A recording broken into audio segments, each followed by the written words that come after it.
6 South Main, downtown Monticello.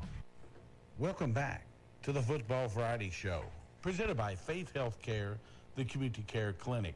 What a day of SEC football. Get the radio, get the remote, get the multi-view. Number 10, LSU is at number 17, Vandy. Number 14, Oklahoma is at South Carolina. Number 5, Ole Miss is at number 9, Georgia, between the hedges. Number 4, Texas A&M. Tricky. They are at Arkansas and Bobby Petrino. Could a win get him the job full-time? Who knows? Mississippi State is at Florida. The Gators still lingering around there. They're an upcoming Cat opponent. Number 11, Tennessee is at number 6, Alabama. Number 16, Missouri is at Auburn. And the game we're getting ready to talk about with Ricky Lumpkin, number 21, Texas is at Kentucky. First time ever. That'll be on sister station WKYM 101.7. Pregame is at 5, kickoff 7 p.m. tomorrow night. UK hosts Texas from Commonwealth Stadium, Kroger Field. When we come back, one of the best to play on that line at UK on the defensive line, Ricky Lumpkin will join us. Former NFL and UK great Ricky Lumpkin. When we come back, it's the Football Friday Show presented by Faith Healthcare, the Community Care Clinic. Having an insurance agent that treats you like family and offers trustworthiness and consistency is hard to find. At Cornerstone Insurance here in Monticello, we look to build lasting relationships that are built on trust. We offer a variety of carriers so that we can find the best policy at the best price. For your home, auto, farm, and business insurance needs, please give us a try. 606-753-0224. For the latest used cars, trucks, and SUVs, it's Lake City Auto, located on East Kentucky 90. Lake City Auto is a home of fast and easy credit applications. Check out the inventory today or call 348-0123. Lake City Auto also has car and truck accessories, including toolboxes, step bars, and trailer hitches. If you're in the market for a late model car, truck, or SUV, drop by Lake City Auto, 2104 East 90 Monticello. Check them out online at lakecityautoky.com. Sawyer Eye Care Center is your first choice for eye care in the Lake Cumberland area. From eye diseases, glaucoma, macular degeneration, and diabetic eye disease to cataracts and dry eyes, Dr. James Sawyer and the professionals at Sawyer Eye Care Center are here to help you. State-of-the-art comprehensive vision and eye health exams ensure that you will always see your best. They're located in downtown Monticello at 150 North Main Street. Visit SawyerEyeCare.com. Check them out on Facebook or call 348-9392 now. Happy Hoppers, located at 187 West Highway 90, just past the Bypass 92 intersection, proudly serves Baxter's Coffees, fresh muffins in the morning, and the best fresh lunchbox specials. Happy Hoppers open 7 to 4 Monday through Friday and Saturdays 7 to 2. The Grub Hub, located at 8473 West Highway 90, is your home for the best deli meat, cheese, bread selection, along with a variety of homemade pies, desserts, plus so much more. The Grub Hub is open Tuesday through Friday 9 to 5, Saturday 9 to 4. Make a trip to the Grub Hub.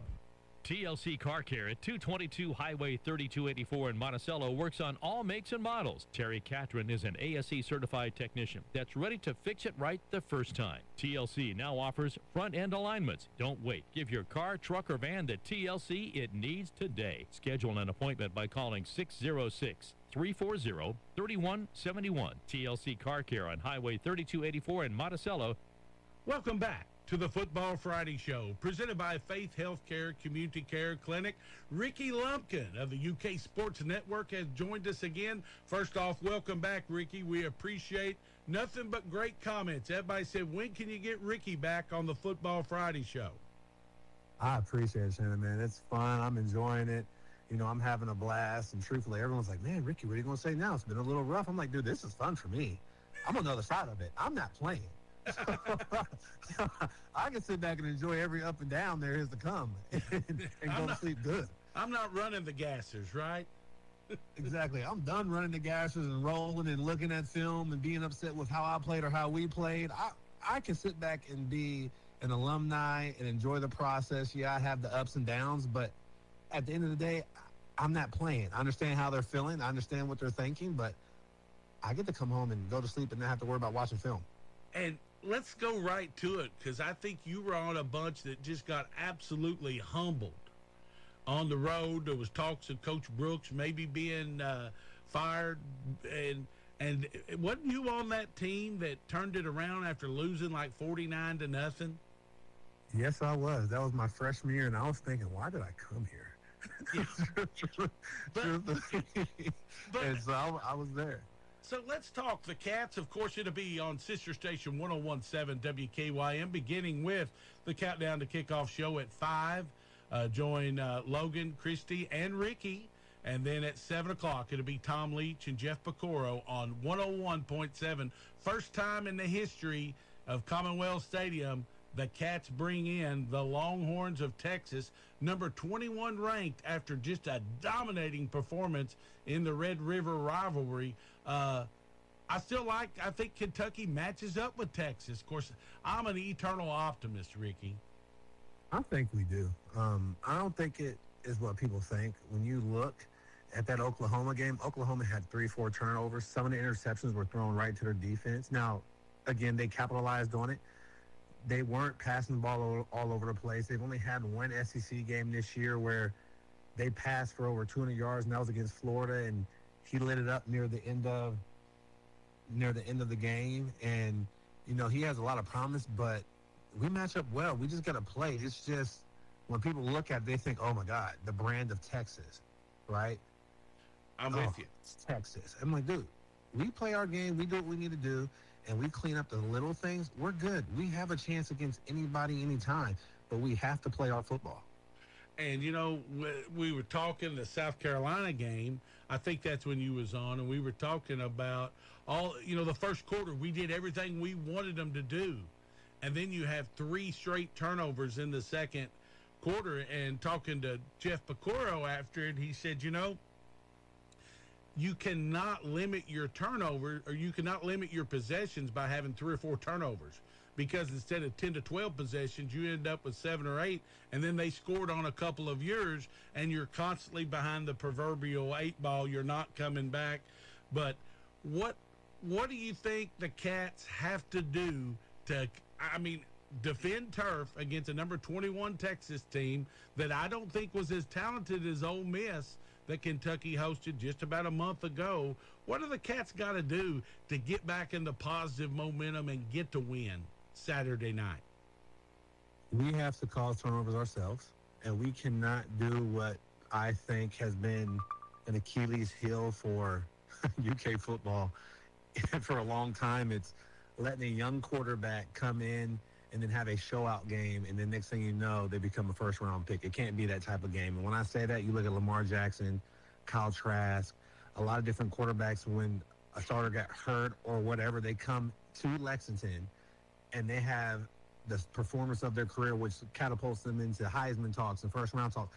We got to play our game. We can't let him get rolling, cause turnovers. And then the one thing we have struggled against really bad, not even against doing this year on defense, it's tackling. The tackling has not been there. The effort's there. We just are not tackling well, which has led to big plays. And the South Carolina game was a prime example. We had missed tackles against Georgia also. We have to just tackle better and fine-tune the small mistakes on defense, and we're good. We will be fine. You look at this Kentucky team, there's still so many games left. There's season, but this is one, if you don't win at South Carolina or you don't beat Ole Miss at home, then you got to sneak one. I think when everybody had their little pocket calendars out early, picking how do you get to bowl eligibility, this game was probably not in play as much as it absolutely has to be in play now with you being at home. Would you agree? Yes, every game is getting bigger and bigger when you're starting looking at bowl eligibility, right? You're looking like, okay, we can get that, we can get that, we can get that. We're sitting now here. All right, we're in the middle of our schedule. All right, we have to do this one. But then at the same time, I'm going to counter it with this. If you look at the schedule now, compared to what people thought at the beginning of the year, what are you worried for? What are you worried about? Because I know what people thought. people are like, oh my gosh, oh look at this. But then you look at how we showed up and we played against Ole Miss, who's a top 5 team in the nation. You show up and you look at how we played against South Carolina, but we had self-inflicted wounds, right? It's not as bad as you think. So everyone just take a deep breath, relax. There's time still. We have to just fix it. We have to get back to who we are. And as a player and as an athlete, if I'm on that field, you have to take out all the noise. You have to focus every play, the next step, the next day, every drill to hone in. You can't jump the gun about, oh my gosh, it's over. No, it's not. You have time. It just sucks because you know you let 2 or 3 get away. And you look, get a win, get back to 500. Then you got Tennessee coming in, 7:45 start the next week. It'll be electric, but they gotta find a way. They gotta find some grit, toughness. They've got to show some moxie. And I think more than anything, the offense cannot. Defense have a big stand and go 3 and out a couple times. Offense has got to show up and score 27 points. That's my goal. I want them to get 27. I'd take 28 or 31, but I think if they get there, then they can be competitive and have a chance to win and defend home turf. And on top of that, right, I'm a defensive guy. You just have the defense show up. I can only praise. I think the defense line has done a really good job this year with the pieces that have left and the transfers coming in. And again, it's not the effort part. I want to keep stressing that. Last year, to me, there was times where you could look and you'd be like, man, the effort's really not there in the guys. Like, there's times like, you don't really see that this season. Like, you see consistent effort. Now, you want to make sure you stop this offense. You want to make sure they have athletes. Everybody knows that. Texas is going to have athletes. That's prime recruiting ground, and they can get a lot of players. But there's a saying they have up in the weight room. Hard work beats talent when talent doesn't work hard, right? We have that mentality. We just have to do it. We can't shoot ourselves in the foot. Give our offense short fields, create turnovers, do what South Carolina did to us. And we have a chance to make an upset, make some noise, and get back in it. We're 2-3. Right? It's not like we're 2-6, 2-7, no. 2-5. We're 2-3. You win this, we're sitting back 3-3. And like you said, we have a rivalry game coming up. You're preaching to the choir. I'm a believer, but I do want them to play better on Saturday. Hey, Ricky, thanks so much for making us a part of your day. I know you're busy getting ready for the game Saturday night. Probably got a fall breaker around the house, makes things difficult, but I'm glad you sacrificed of your time and your busy schedule to be on the Football Friday show.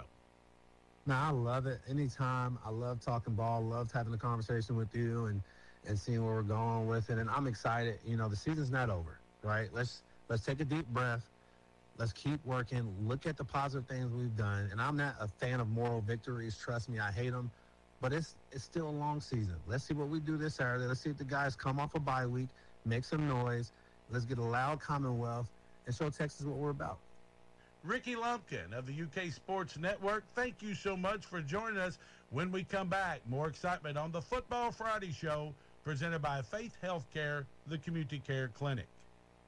This is Kevin Rose with Monticello Bank. Did you know that you can use the equity you've built up in your home to finance fall home improvements, update your heating system, replace a leaky roof, or simply create a cozy space for this winter, all with the home equity line of credit from Monticello Bank? For a limited time, we're offering a HELOC special with an exceptionally low rate, unbelievable APR, and attractive closing costs. Hurry on in and speak with a loan officer today. Monticello Bank, where people matter. Member FDIC, equal housing lender. Lake Cumberland CDL Training School is now starting classes every 2 weeks. Training is performed in Monticello. Lake Cumberland CDL Training School has grants available. Call today to enroll. 877-308-9638. That's 877-308-9638. Lake Cumberland CDL Training School with classes in Monticello. Call 877-308-9638. Step inside Main Street Books, where every story begins. From brand new bestsellers to hidden gems waiting on the shelf, we've got something for every reader. Snuggle up with a mystery, laugh out loud with a rom-com, or spark a child's imagination with a magical picture book. And don't forget, our shelves are always stocked with great gifts, journals, and cozy reads to brighten your day. So turn the page. Visit Main Street Books right here in downtown Monticello, because the best adventures start off with a good book. Open Tuesday through Saturday, right next to the Doughboy. It's game time at Faith Healthcare, and our patients are the MVP. Hi, I'm Dr. Corey Ryan, and our team of practitioners and staff are ready to block sickness, tackle checkups, and drive your health straight into the end zone. From wellness visits to oral health, Faith Healthcare calls the right plays to keep you and your family strong all season long. Because at Faith Healthcare, your health isn't just part of the game, it's the win. Faith Healthcare, strong team, strong health, always on your side of the field. Contact us at faithhealthcare.net or 606-396-3534. Hey, thanks so much for tuning in to the Football Friday Show presented by Faith Healthcare, the Community Care Clinic. Our thanks goes out to Coach Sam Marple, Coach Johnny Hines, and Coach Walt Wells. Don't forget, no Wayne County game this week, but the oldest rival in the school's history will be coming to Jewel Field Thompson Stadium Friday night, and we'll preview that one next Friday on the Football Friday Show as Russell County and Wayne County will hook it up next Friday. The Cats will also...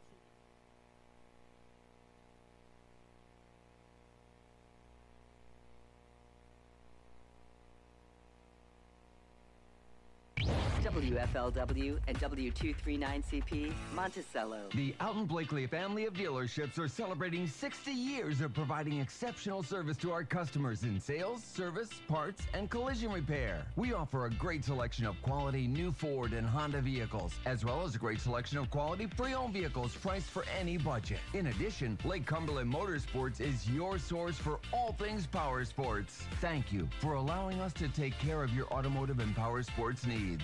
Alton Blakely, all the best since 1965. The Sports Den in Somerset has the Lake Cumberland area's best selection of the newest and hottest batch for baseball and softball. Cool fall nights are here, and the Sports Den has new UK hoodies. Don't forget to order early for Christmas, including leather jackets, corporate screen printing, and embroidery. Gary says shop local. The Sports Den, 3300 South Highway 27, Somerset, 606-678-4484.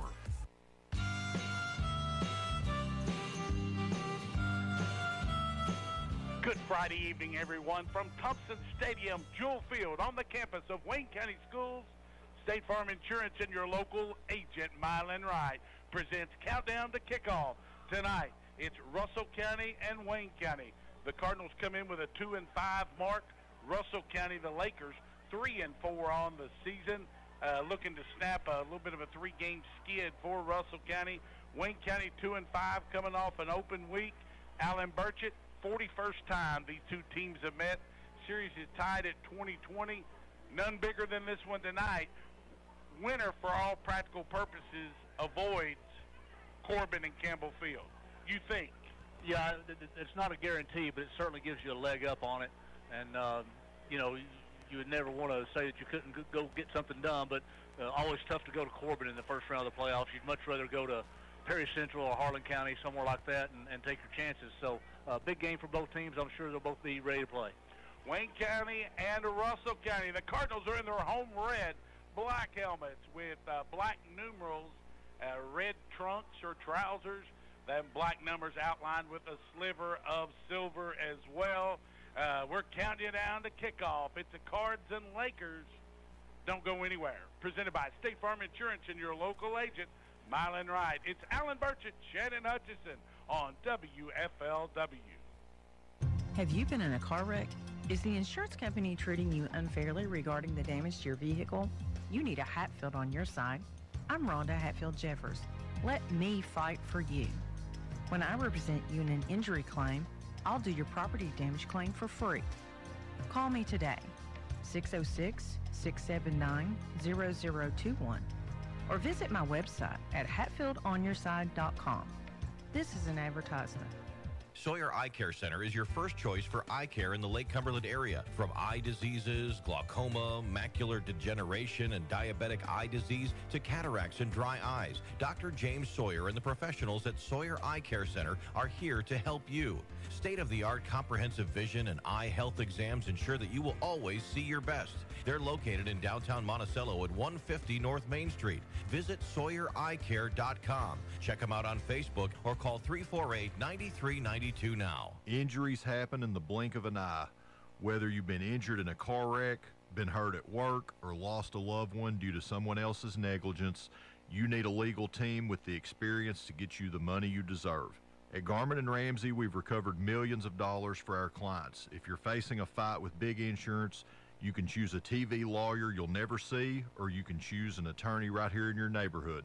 Small town service with big results. Choose Garmin & Ramsey. Call us at 348-5199.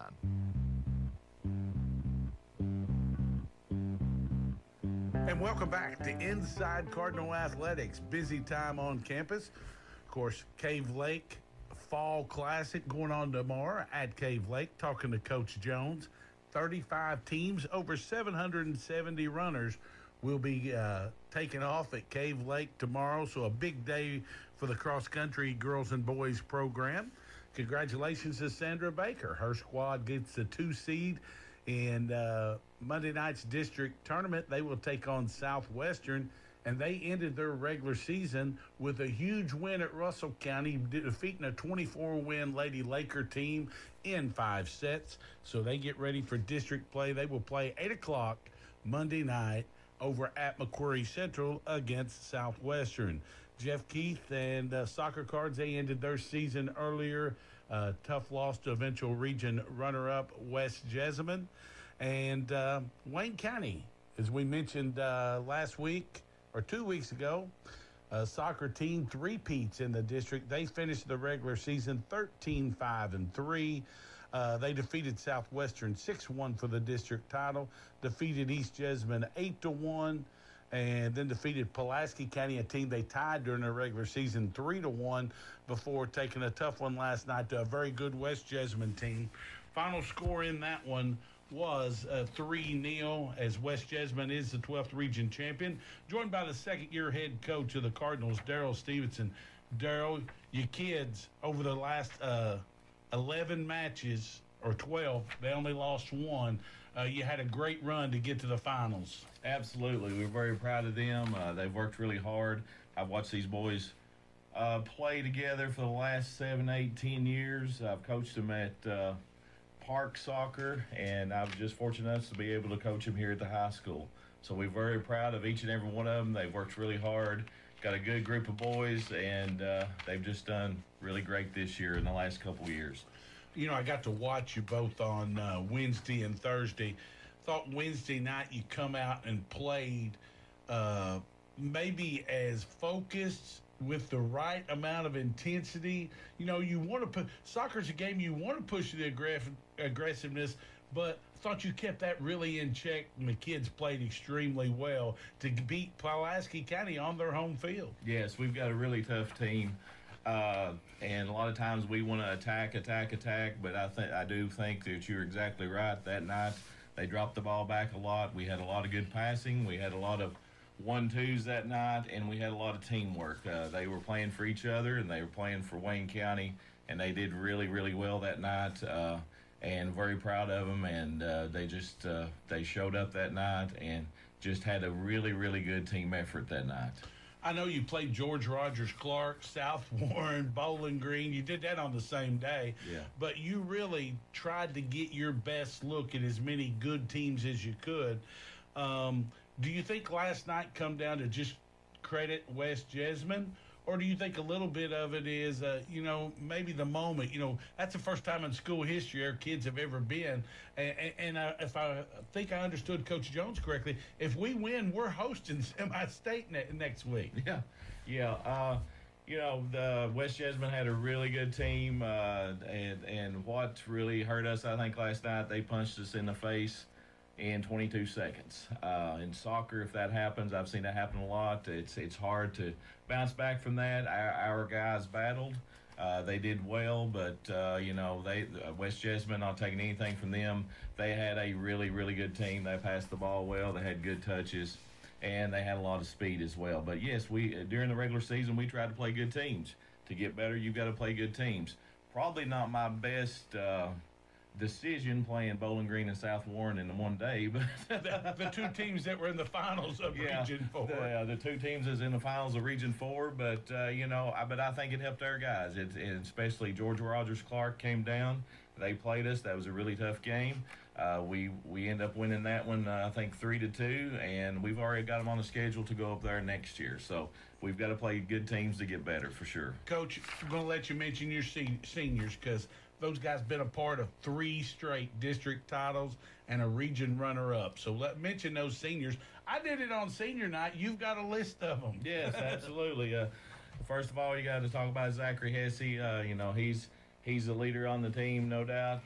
He is. Nobody plays harder than that kid. Nobody plays harder than Zach Hesse. He has played. He's actually played all over the world, not just Kentucky and the United States. But he's very knowledgeable in soccer.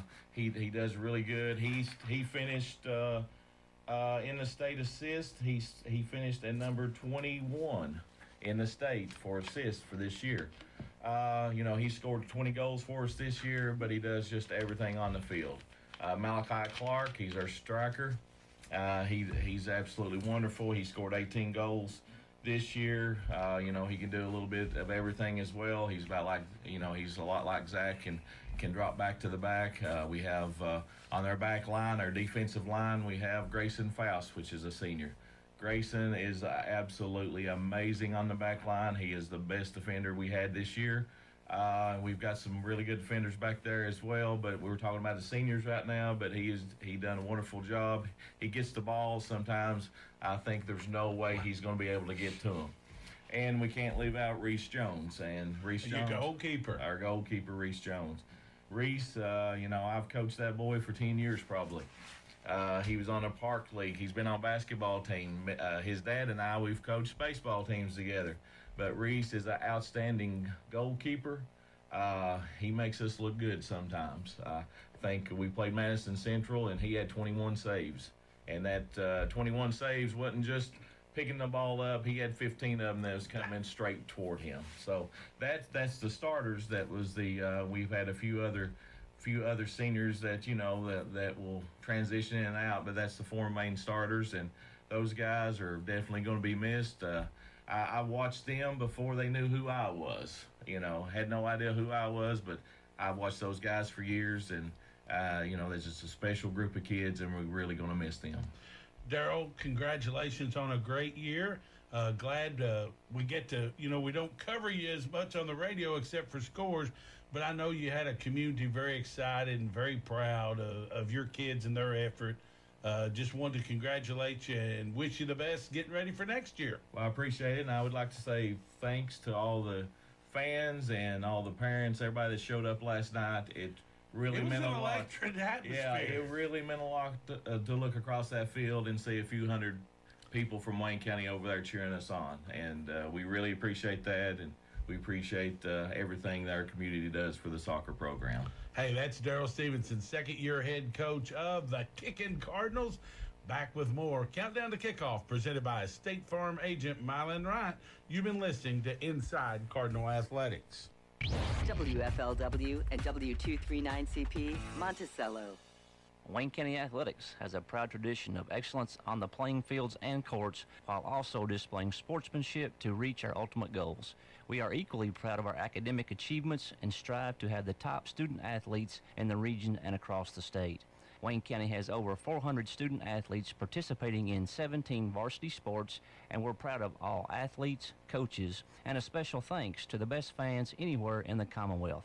Best of luck, and go Cards from Wayne County Athletics. Wayne Hardwoods is now buying logs and standing timber. If you have logs or standing timber to sell, stop by Wayne Hardwoods just off the 90 bypass on the White Way Inn Road in Monticello, or call 348-0411 for Wayne Hardwoods. Good luck, Wayne County football Cardinals from Upchurch Insurance. For all your insurance needs, see Upchurch Insurance. Located on the 90 bypass, we can insure your auto, home, farm, or business. As an independent agency and a member of the agency network of Kentucky, Upchurch Insurance has access to dozens of companies to get you the best rate to meet your needs. Let Upchurch Insurance get you covered. Best of luck to the football Cardinals from Upchurch Insurance. Go Cards! Hi, I'm Dr. Corey Ryan, and I'd love to welcome you to Community Care Clinic of Monticello. Our incredible team of providers, Ginger Kahn, Jason Hicks, Sandra Braswell, Michelle Dennis, and Stephanie Maggard, are here to deliver quality, compassionate care for you and your family. We're open Monday through Friday, 8:30 to 5, right here at 126 Franklin Drive in Monticello. Visit us online at www.faithhealthcare.net or call us at 606-396-3534. Community Care Clinic of Monticello, where your health is our priority.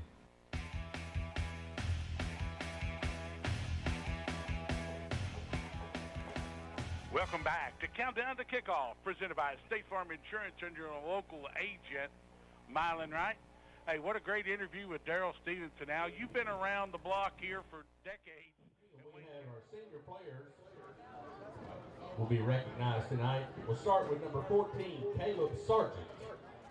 Caleb is escorted by parents David and Kim Sargent, also brother Andrew and wife Lacey. Caleb is a 4-year starter. His future plans are to attend Somerset Community College and major in physical therapy. His favorite football memory is beating Clay County in the playoffs his freshman year.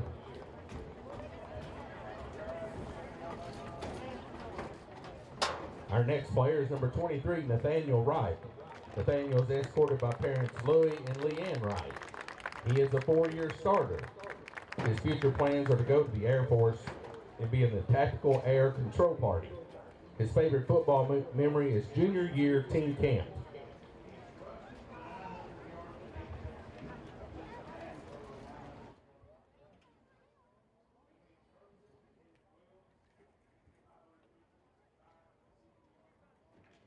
Our next senior is number 45, Thorin Johnson.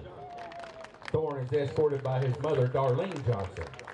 He is a 4-year player and a 3-year starter. His future plans are to obtain a wrestling scholarship and continue his academic career. His favorite football memory is junior year team camp playing in the mud.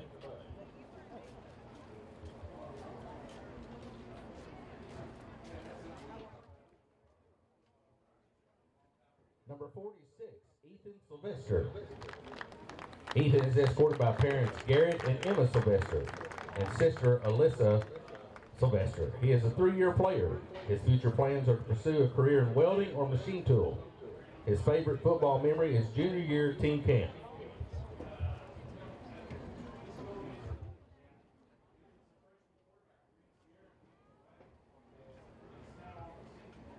Number 51, Ethan Pittman.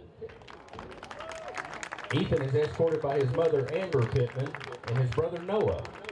He is a 4-year starter. His future plans are to obtain a football scholarship and continue his academic career at the next level. His favorite football memory is sophomore year football camp.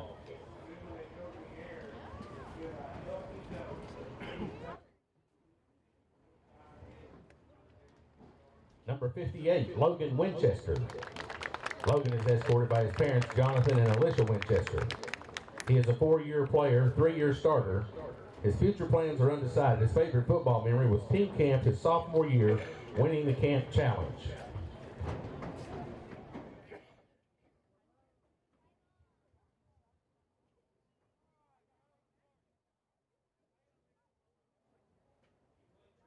Number 70, Trayshawn Bryant.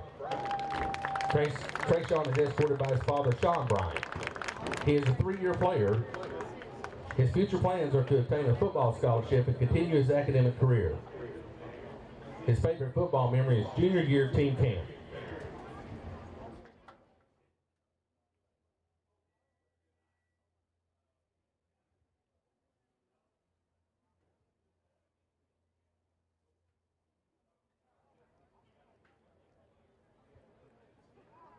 Number 73, Grayson Sweet. Grayson is escorted by parents Jordan and Ashley Lockridge.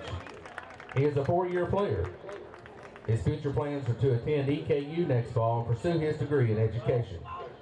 His favorite football memory is sophomore team camp.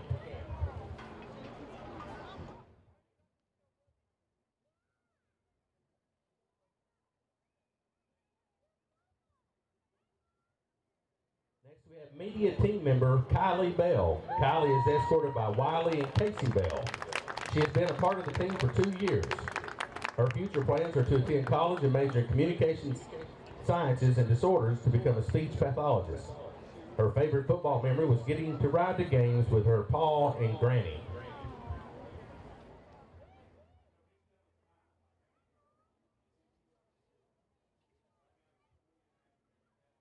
Media team member Bailey McGinnis. Bailey is escorted by parents Kevin and Cindy McGinnis. She's been part of the team for 2 years. Her future plans are to attend SEC and become a registered nurse.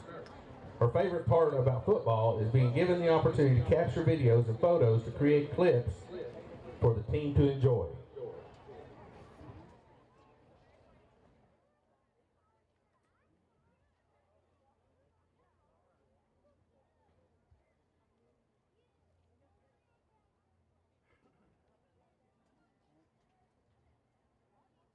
If everyone could give a round of applause for your senior football class of 2025. Thank you, gentlemen, for what you do. Thank you, ladies.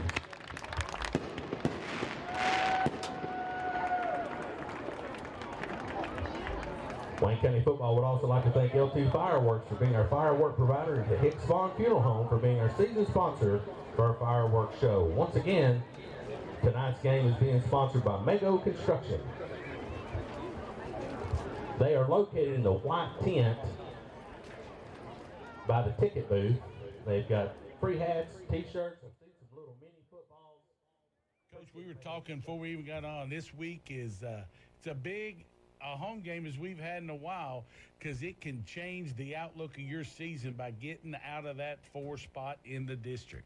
Yeah, no, it'd be a huge game. Obviously, if we can get it, it would be a kind of a different set, whether that's we end up as a 2 seed, 3 seed, whatever that be, depending on the Russell-Lincoln game next week and all that kind of stuff. So, huge game. Just ask everybody come out and cheer loud, and let's get after it. Coach, you've had an open week, and you had a week to review Lincoln County. After watching it, what are 2 or 3 things you did a little better than you thought you did that night? I thought our quarterback come out. He played really well. Obviously, to be freshman and all that kind of stuff. He was getting the ball out of his hands when it should be on time, and made a few good passes and all that good stuff. Continue to go back to we're really, really close. 10 guys on the field doing their job. We messed up in one spot or something like that. So finishing off a few more plays and getting a few more chunk yards and stuff like that would have been huge. But overall, we just got to continue to work, continue to get better, and keep working. Braden Sloan was a guy that could cover up those type mistakes. Corbin Edwards, we're finding out, was a guy that could cover up some of those type mistakes.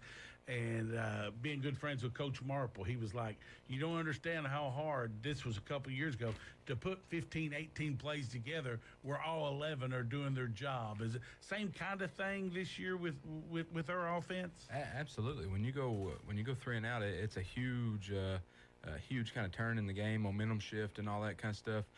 You're only taking a minute, 2 minutes off the clock instead of taking, sometimes there was last year, I think in 2 different games, we held the ball for the whole 3rd quarter, which is not only huge for your offense and being able to finish off with 7 points, but it's huge for your defense too, and being able to keep them off the field, keep them healthy and ready to go as well. So obviously you're always going to miss a player like Corbin Edwards, but Reese is stepping up, and he's really, really progressing. I think he was our player of the game. Yeah.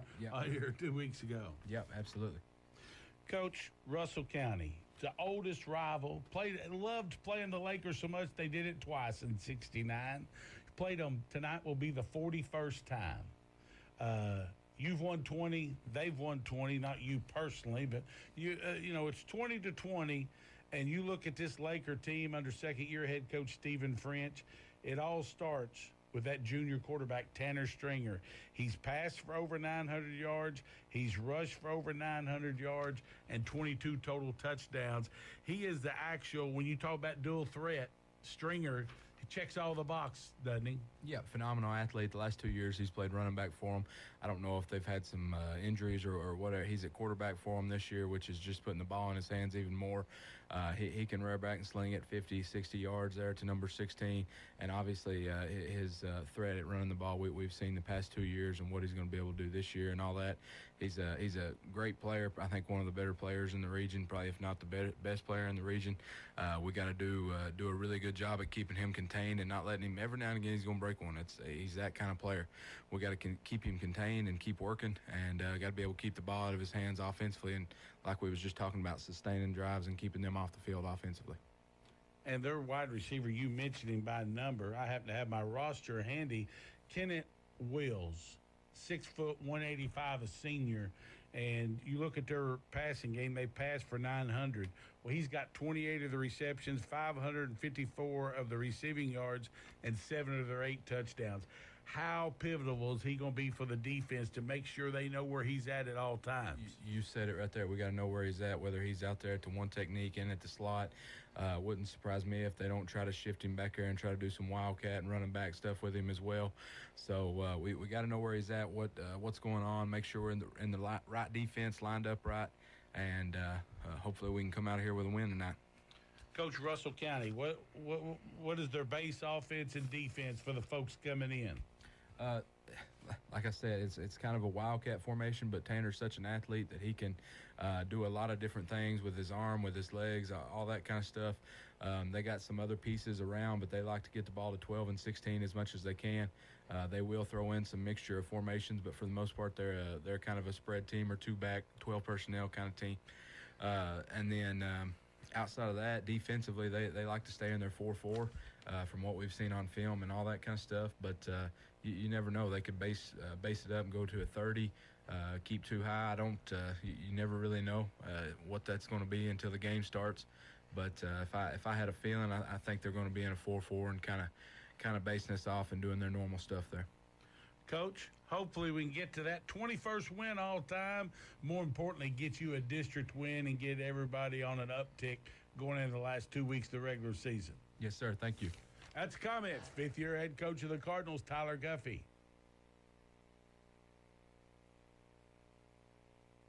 Have you been in a car wreck?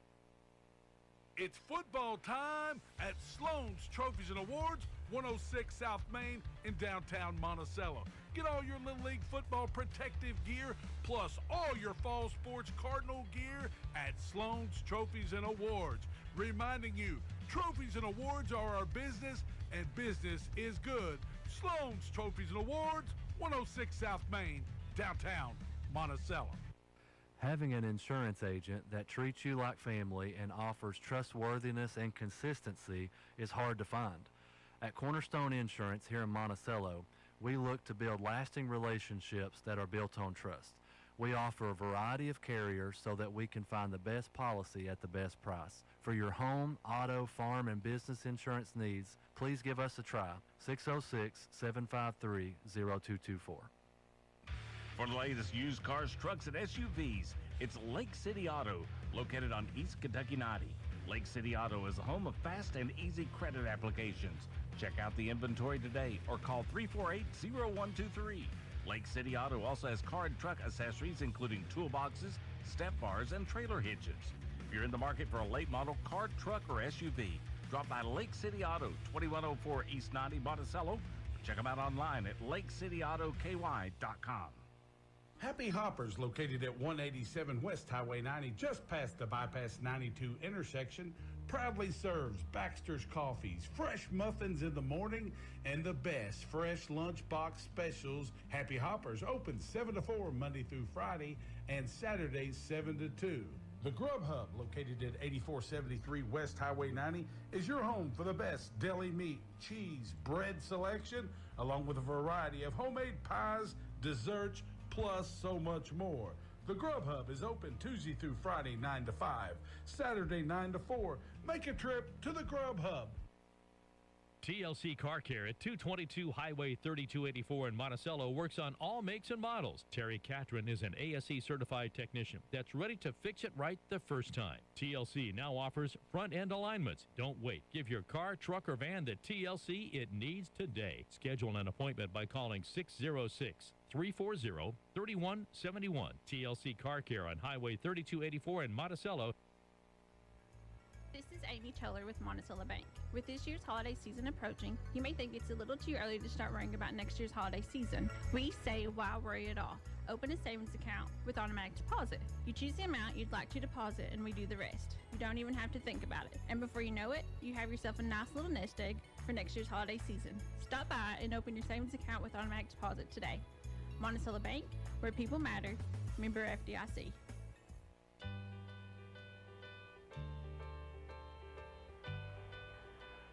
Welcome back to Countdown to Kickoff, presented by State Farm Insurance and your local agent, Mylan Wright.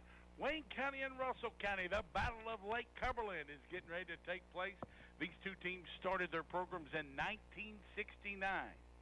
And the biggest gap ever was a 4-year gap they did not play in the history of the schools. But here they are back in district play tonight. All-time record, 20-20. Winner tonight gets a little bragging supremacy out there on the friendly waters of Lake Cumberland for another season. But this is a rivalry. Wayne County's had to win the last 6 just to get it back even now. Just to pull it back even, and like you said, our neighbors from across the lake cuts us off. It takes about an hour to get there. I keep waiting for them to build a bridge down there around Bugwood somewhere to make it a little bit easier, but I don't think that'll ever happen. But like what we talked about before, certainly a big game for both teams, not only to improve your district standing, but just to get yourself going a little bit. You mentioned Russell County's lost 3 in a row. Wayne County sits here at 2-5, so both teams trying to get their footing as we inch closer and closer to playoffs. And it's funny you mentioned that. My wife happened to Google it because she was going over to watch the volleyball teams play last night. By land, the high schools set 19 miles apart. Oh, wow. 19 miles. Yeah. And that's something I didn't even realize. No, I didn't realize it. I knew it was close, but I didn't realize it was that close. But she decided not to swim last night, if you was wondering. She drove over. Probably a good decision. Are you ready to meet tonight's projected starting lineups? Let's do it, Hutch. First, let's hear what's going on with Gary and the gang at Sports Den of Somerset. The Sports Den in Somerset has the Lake Cumberland area's best selection of the newest and hottest batch for baseball and softball. Cool fall nights are here, and the Sports Den has new UK hoodies. Don't forget to order early for Christmas, including leather jackets, corporate screen printing, and embroidery. Gary says shop local. The Sports Den, 3300 South Highway 27, Somerset, 606-678-4484.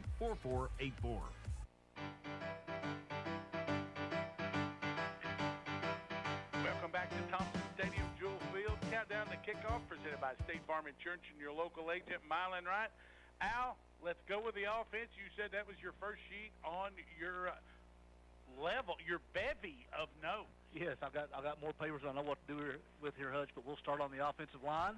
At left guard for Wayne County, a junior, 6 foot, 225 pounds, number 50, Randy Hicks. Hey, Randy Hicks was injured as a sophomore, comeback, 2-year starter, and good news for Randy. They didn't honor him during their senior night festivities. So a lot of experience, and good to have Randy back healthy on that line. Yeah, it'd be a plus for Wayne County. At left tackle will be a senior, number 51, a 6'5", 260-pounder, Ethan Pittman. Hey, Pittman's a 4-year starter. Talking to my son earlier, who grades a lot of the line film, he said he's never not started. And big one, he's got to get out of his stance and make good things happen on both sides of the ball. Yeah, big tall guy, 6'5". Sometimes that can be a little difficult. Snapping the ball back to the quarterback will be number 77 at center, 6'3", 330 pounds, Jacob Denny. Hey, Denny started 12 games at center last year, and him and Winchester have flip-flop. I think Denny solidifies with his size and experience. And 2-year starter is Jacob Denny, another one of those talented juniors in the Hog Molly. To his right at right guard will be a 5'8" senior, 280 pounds, number 58, Logan Winchester. 3 years of starting experience. He's been at guard, he's been at center, he's been on each side of the right and left sides of the line, and they need him to help solidify that guard position. Like you said, he's played everywhere along that offensive line, so a lot of experience there for Wayne County. And then at right tackle will be the big 6'3", 370-pounder, number 70, a senior, Trayshawn Bryant. Hey, he's a 2-year starter on the line, and he's got to get that motor going early and often if they want to ground and pound on that offensive attack. When he has that going, they're tough to stop on the ground. At the skill positions, starting with the wide receivers. Unfortunately, we've learned today that Caleb Sargent is hurt, probably not going to play this game, so we're guessing a little bit here, but we're guessing maybe number 23, Nathaniel Wright, a 6'2", 170-pound senior, will take his place at a wide receiver Second in spot. rushing with 301 yards and leads the team with 5 offensive touchdowns. At another wide receiver spot, a 6'5", 200-pound sophomore, number 15, Dawson Crouch. 3 catches, 22 yards, made a surprise start at linebacker over at Bell County. The other wide receiver, a kid who's played really well for him lately, number 4, Ian Tucker, a 5'10", 160-pound junior. Mentioned it earlier, leads the team with 25 catches, 284 yards, and 2 receiving touchdowns. Also can run the football a little bit on some quick shuttles or inside handoffs, reverses, and such. Does a good job on special teams, too. They got him listed at tight end tonight, number 32, a junior, 6'3", 220 pounds, Bryce Lefevers. 10 catches, 156 yards, and he's also rushed it 3 times for 9 yards and 2 touchdowns. Does a little bit of everything for Wayne County. At running back, the young man who's gotten the majority of the carries this year for Wayne County in the backfield, 6'2", 180-pound junior, number 5, Weston Hancock. 134 carries, 578 yards, and 4 touchdowns. Really been a breakout season for Hancock. And then we mentioned him a little bit earlier, a freshman starting at quarterback in the absence of Corbin Edwards, 6'1", 185-pound freshman, number 11, Reese Garrett. He's rushed for 2 touchdowns, and he's passed 54 of 88, 571 yards, 3 touchdowns against 7 interceptions. Let's go to the defense, Al. Along the front line, playing both ways, starting at a defensive tackle spot, number 51, Ethan Pittman, 6'5", 260-pound senior. 5 sacks, which ties him with Colton Baker for the team lead, 34 tackles, 3 tackles for a loss. At one defensive end spot, a 6'3", 205-pound sophomore, number 42, Grayson Simmons. Hey, a breakout. I think he's been a super sophomore this year. 32 tackles, 5 tackles for a loss, and 4 sacks for Simmons. Really coming along on that defensive line for Wayne County. At another defensive end spot, number 32, Bryce Lefevers, does a little bit of everything for Wayne County, 6'3", 220-pound junior. Bryce has a sack and a half. He has 27 tackles, leads the team with 10 tackles for a loss. And then at nose tackle, 6 foot, 195-pound senior, number 45, Thorne Johnson. Hey, Thorne's a guy that he's got that speed that he can make things happen, and he's got 35 tackles and 5 tackles for a loss and 2.5 sacks. We'll take a look at the linebacking core at one outside linebacker position. Number 30, Ethan Owens, coming off an injury, 5'10", 225-pound junior. Yeah, great to have Ethan back. He was playing well early, 10 tackles, 2 tackles for a loss. Nice to have him back. Yeah, it should help Wayne County's defense. At the other outside linebacker spot will be number 23, Nathaniel Wright, a 6'2", 170-pound senior. 28 tackles, 2 interceptions. He's just an athlete that makes plays in space. Really good at covering people out of the backfield. At middle linebacker, kind of been a stalwart on the defensive side of the ball for Wayne County. 5'10", 165-pound junior, number 12, Colton Baker. All-time school leader in sacks. He leads the team 46 tackles, 5 tackles for a loss, and he's tied with Pittman with 5 sacks. At one cornerback position will be a 5'6", 140-pound freshman, number 9, Landon Denny. Hey, he's been trialed by fire, 15 tackles, and he's had to face some tough receivers. Yeah, he's got thrown in there and is learning on the fly for sure. At the other cornerback position will be number 4, Ian Tucker, plays both sides of the football, 5'10", 160-pound junior. 32 tackles, 3 tackles for a loss. At a safety position, number 1, Jaden Pendleton, 5'9", 155-pound junior. Leads the team with 3 interceptions, and he has 32 tackles playing center field. And we're going to guess at this one, too, with Sarge being out, but looking for maybe Weston Hancock to get the start at the other safety spot, 6'2", 180-pound junior, number 5. And 7 tackles on the season, but does have experience being that nickel back and dime back. That's your starting lineups presented by Sports Den of Somerset. You've been listening to Countdown to Kickoff, presented by State Farm agent Mylan Wright. When we come back in 90 seconds, it's Wayne County and Russell County as Alton Blakely Ford presents Class 4A District Football. Wayne County and Russell County on WFLW. Lake Cumberland Primary Care provides health care for the entire family. They provide sports physicals and a vaccine program for all ages. They have x-ray services available on site and offer extended hours in the walk-in clinic. The walk-in clinic is open Monday through Friday, 8 a.m. to 6:30 p.m. and on Saturday and Sunday from 10 a.m. to 4 p.m. Lake Cumberland Primary Care is located on Bypass 90 in Monticello. Thank you for allowing them to participate in your health care. Jake from State Farm. I just beat my running PR, so I'm celebrating with the Banana Bonanza smoothie. Hey, and you can keep celebrating when you create an affordable price just for you by bundling your home and auto with the State Farm Personal Price Plan. Go bananas. I will. Hey, make it a large. Bundling, just another way to save with the Personal Price Plan. Like a good neighbor, State Farm is there. Prices are based on rating plans that vary by state. Coverage options are selected by the customer. Availability, amount of discounts and savings, and eligibility vary by state. Insurance with a local agent, it's called service. Call State Farm agent Mylan Wright in Monticello at 348-8812.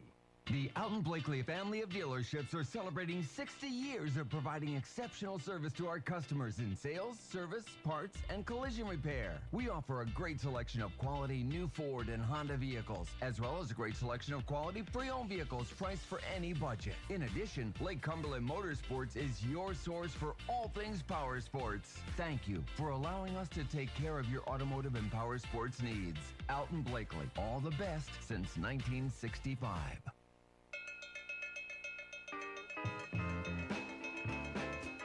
Good evening, ladies and gentlemen, from Thompson Stadium, Jewel Field, high atop in the Joe M. Shear press box.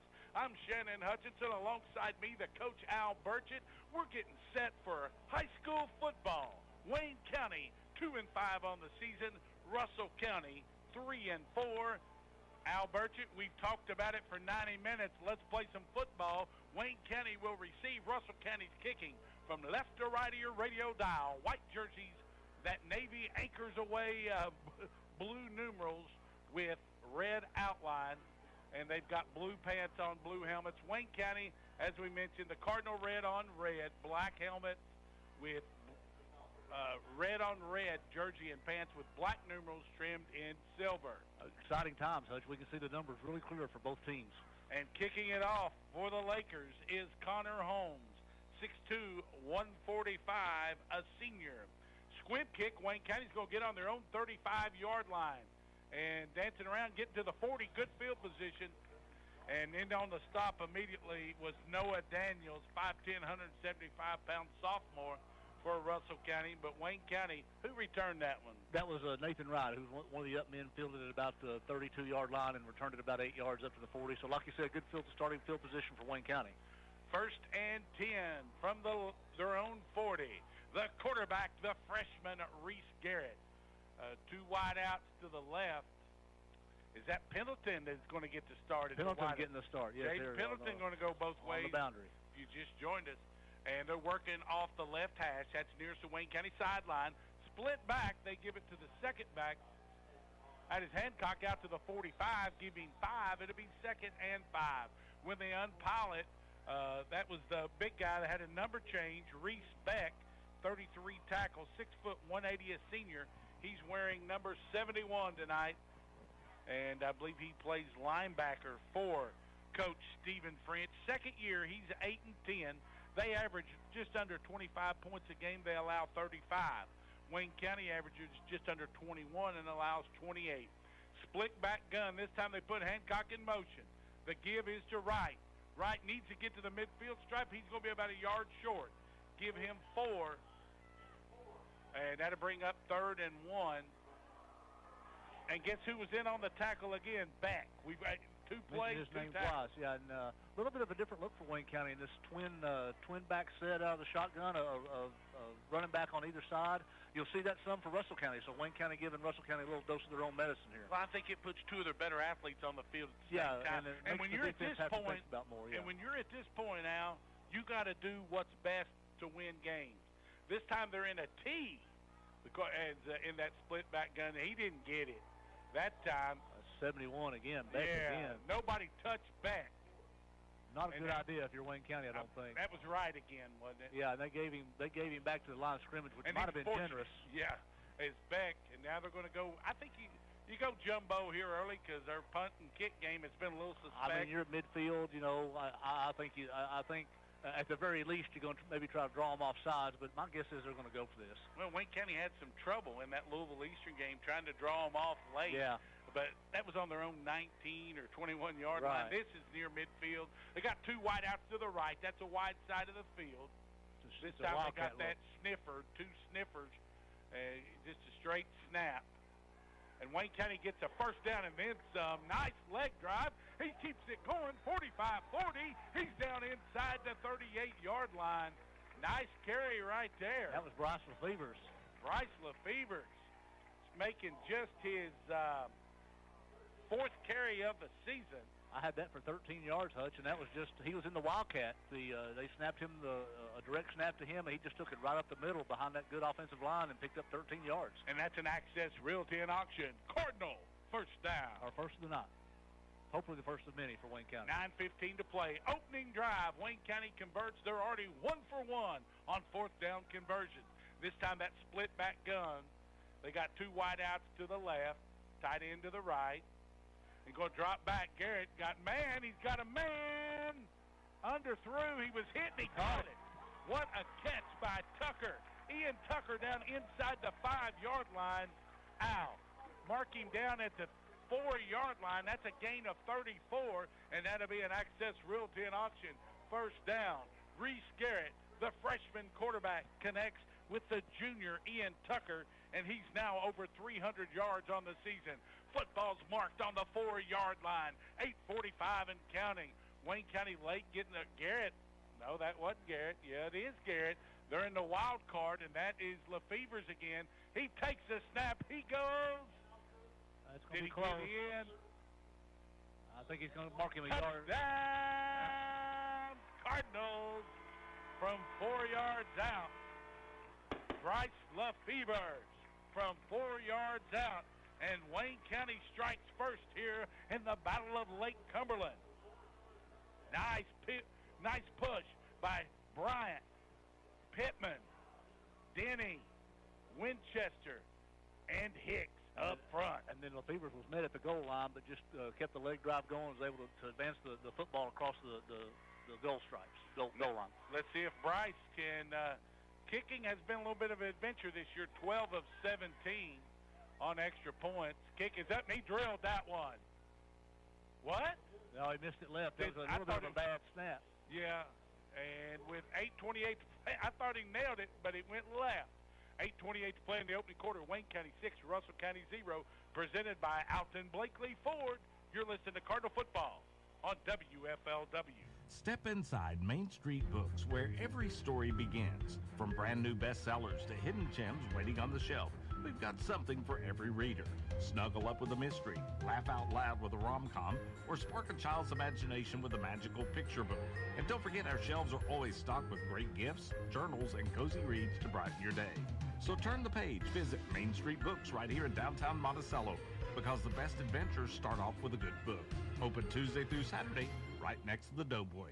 The Alton Blakely family of dealerships are celebrating 60 years of providing exceptional service to our customers in sales, service, parts, and collision repair. We offer a great selection of quality new Ford and Honda vehicles, as well as a great selection of quality pre-owned vehicles priced for any budget. In addition, Lake Cumberland Motorsports is your source for all things power sports. Thank you for allowing us to take care of your automotive and power sports needs. Alton Blakely, all the best since 1965.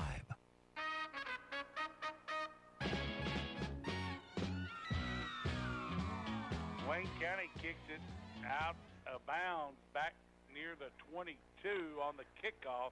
Bryce Lefevers, a 4-yard touchdown run. The extra point, was it Scott Norwood wide left or wide right? That was, I think Scott Norwood was wide right, but that was certainly wide left.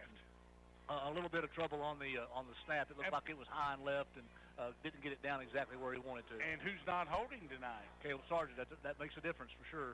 But a big pass play there from Reese Garrett, Ian Tucker, and a jump ball that, as a coach told me one time, he just wanted it more batter than the other two guys did. Hey, 1st and 10. Russell's got it up.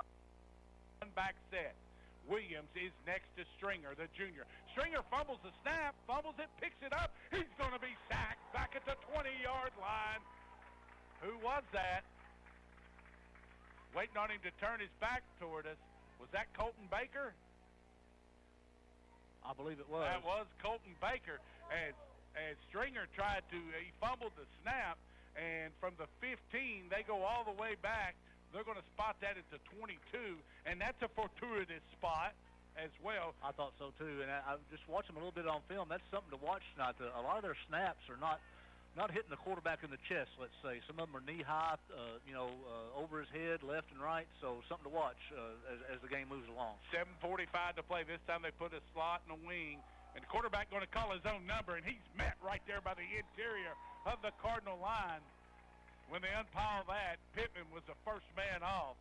Got to credit Big Ethan Pittman. Tonight's officials assigned by the Lake Cumberland Football Officials Association: Clint Whitaker, Welby Hutchinson, Steve Mullins, the veteran Ryan Guthrie, and Ben Pennington. So your officials: Clint Whitaker, Welby Hutchinson, Steve Mullins, Ryan Guthrie, and Ben Pennington. Call it a loss. It's going to be 3rd and 23. Just over 7 minutes left in the opening quarter. Wayne County, by virtue of a Bryce Lefever's 4-yard touchdown run, leads 6-0. And Wayne County here just got to keep everything in front of you. 3rd and long. Don't give up something crazy over the top and force Russell County to punt the football. And they throw the little short pass complete to Christian Williams. He's going to be dropped at the 31-yard line. Gain of 9, but he needed 14 more, and the Wayne County defense was right there. Credit right there. I'm looking at a young man checking off. Victor Stargell in on the nickel and dime coverage. He made a hit. The DBs were there. Nice job, Wayne County defense. Yeah, and good job they went to a front, pure dime. That wasn't a nickel. That was the dime. Yeah, they had 6 DBs, and good job coming up tackling one-on-one. Handling the punting duties for the Lakers. Is that Ryan Green? That's number 4, isn't it? Punting from his own 32. Number 40. Okay. I missed a 0. From his own 32, goes down to the Wayne County 44. Give him 18 and 6. Russell County, 24 yards on the punt, no return.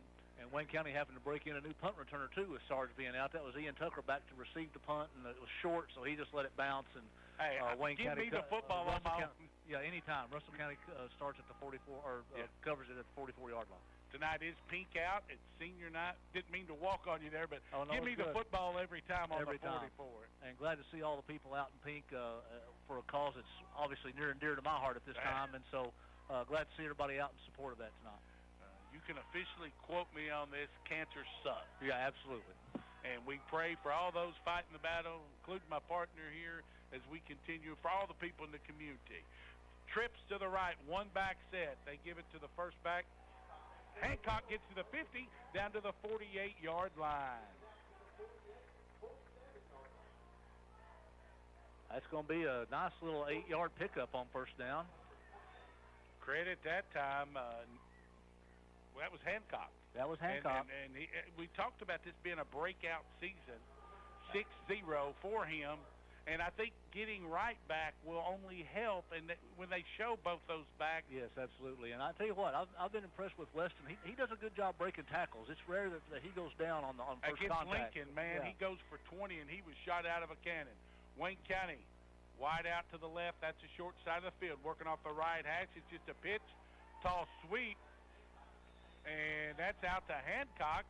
Hey, good little student body left there if you ever played the old Super Tecmo or college football game. Marcus Allen or Bo Jackson. It was just a little student body left, and he goes from the 40, he's down to the 42. So how many yards was that? That's a pickup of, let's see, that'd be a pickup of 6. And that is an Access Realty and Auction. Wayne County first down, their 3rd of the night. 6-0 Cardinals lead. Russell County with 4 down linemen. Wayne County's Hog Mollies winning the battle here in the first half of the opening quarter. Now they try student body right to Nate Wright, and he is, wow. I guess who? Somebody needs to block Reese Beck. Yeah, they need to get together on the offensive line and say, hey, how about we try to block number 71? Somebody get to the middle linebacker. He's wearing a different number tonight. And Wright's going to lose 3, so that puts Wayne County behind the chains. They did student body left, just the old tall sweep. And Wayne County, Tyler Guffey, in his 5th year, is having to go back and do some stuff. maybe Wayne County not comfortable with, but they've got to find ways to keep the football and move the football and put points on the board. And so far so good, getting the 6 on the first drive, but they're behind the chains here as we go to second down, 2nd and 13. And you don't got to get it all back here, but it'd be nice to get 5 or 6. Inside give to Hancock. He busted out left, gets back down to the 40, to the 39, going to get 7 of those yards back, and it's 3rd and manageable. Nice carry there. That time he went over on the left side for Wayne County. Just off left tackle, and the hole opened up, and he picks up a nice 7-yard gain, just like we talked about. They got about half of that yardage back, and now it gives you a chance, if you pick up anything here, to have it manageable 4th down distance. Wayne County behind the 8 ball on the fact they did miss their point after kick, and they are working in a new holder. So you're not in field goal range here. Yeah, you just always hope that doesn't come back to haunt you at some point in the game, those missed extra points. I think you got to steal a field goal somewhere else, because otherwise it's always on your mind. Trips to the right. That's the wide side. Football's just to the left hash. They're in that pistol formation, 1 back set. Toss pitch to, they're trying that right side, and it's just not there. He maybe got a yard. As they've tried the right side twice, and it's not there. That was Hancock again. No gain on that play. And as soon as he got the ball, 71 was in hot pursuit again, just couldn't catch him, but the pursuit caught him over around the sideline, no gain. We're looking at 4th and 6 here from the Russell County 38. So do you draw them off sides? Try that twice. To get to, that would take you to 4th and 1. It wouldn't get you a first down, but would certainly make it more manageable. So we'll see if they go with the hard count here. It's something they haven't done a whole lot of. You mentioned it in the Eastern game, but we'll see if they try something like that here. They are in the pistol. Back is to his left, or now it's to his right. Garrett barks signals. He's looking. He's got trips to the left. He's going to throw it wide open over the middle. Pass complete all the way down to the 10-yard line. A gain of 28 yards. Who was that? That's Zach Crouch. Dawson Crouch. I'm sorry, it's Dawson Crouch, yes. Wait till he turns around. That is indeed, or that looks like a 15. That's the 15. Yeah, that was 15. That was Dawson Crouch, yeah. And I have that as a 19-yard gain. And that's good for an Access Realty and Auction Cardinal first down. Big throw by Garrett again. 1st and 10. Football, I said the 10 is actually at the 15-yard line. My apologies. Inside give. Hancock takes it down near the 10, probably the 11, giving 4, call it 2nd and 6, 2 minutes, 3 seconds to play, opening quarter. Wayne County has dominated the early going as these Cardinals say, we've been to Campbell Field. We like Campbell Field, but no way in Hades do we want to go to Campbell Field on the first week of the postseason. And 2 really good throws so far by on the money. Yeah, that throw across the middle to Dawson Crouch was just a thing of beauty. 2nd and 6. Football is on the Laker 11. Wayne County definitely could kick a field goal from here. Garrett with a 1 back. It is Hancock. He just plows into that left side. There is a noticeable difference on that left side and right side here in the early going. As that left side, good things are happening. And they pick up. Now it's 3rd down and 1. I'm going to give him 5 on that one. So it's 3rd and 1 with 1:05 to play. Wayne County leads 6-0. And they've got Russell County on their heels here a little bit. Well, and it's the ability of the freshmen to throw the football. They're in the power here. Yeah, that's the wild card, as you called it, Bryce Lefevre's again. Lefevre's going to bounce it outside. Easy. Touchdown, Cardinals. Bryce Lefevre, the junior, goes in from 6 yards out to match his 4-yard touchdown run. And Wayne County opening up a can of Wiedler on the Lakers here in the first quarter. I was talking to Tyler Guffey yesterday, had him on the show. We listened to him, and I said, 27, Coach. I want you to get to 27. Well, they're trying to get there before half tonight. On pace, for sure. New holder, as we mentioned, Wayne County playing without Sarge. The kick is up, and it is good. 46 seconds to play in the first quarter. Wayne County 13, Russell County 0. Presented by Alton Blakely Ford. You're listening to the flagship station, We are WFLW. Have you been in a car wreck? Is the insurance company treating you unfairly regarding the damage to your vehicle? You need a Hatfield on your side. I'm Rhonda Hatfield Jeffers. Let me fight for you. When I represent you in an injury claim, I'll do your property damage claim for free. Call me today, 606-679-0021, or visit my website at hatfieldonyourside.com. This is an advertisement. Family owned and operated since 1965, Bertram Oil is your local fuel provider. Our Willow Drive location now fills propane cylinder tanks up to 100 pounds. We also offer on and off-road diesel, gasoline, and non-ethanol gasoline, both at the pump and for delivery. Enjoy free delivery on orders of 100 gallons or more. In Wayne and surrounding counties, Bertram Oil, 79 Willow Drive off Bypass 90. Our phone number is 348-8600. Come by and see us.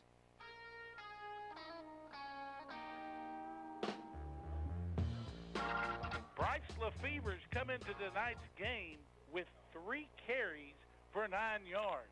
One of them, he fell on a fumble, and Wayne Kane's going to kick it out of bounds again. Will Russell Kane take it at the 35? But here's what I'll tell you.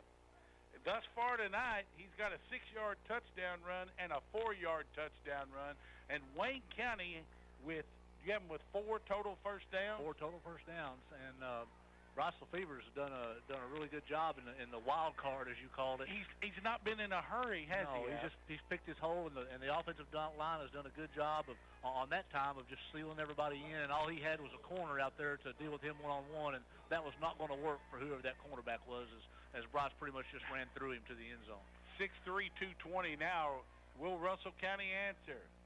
They're in the pistol. Straight give up, and absolutely nothing there. That was, once again, the quarterback Stringer, and Wayne County just shuts the door.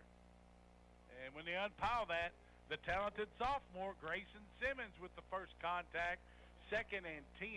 And Russell County, a team that comes in averaging nearly 25 points a game.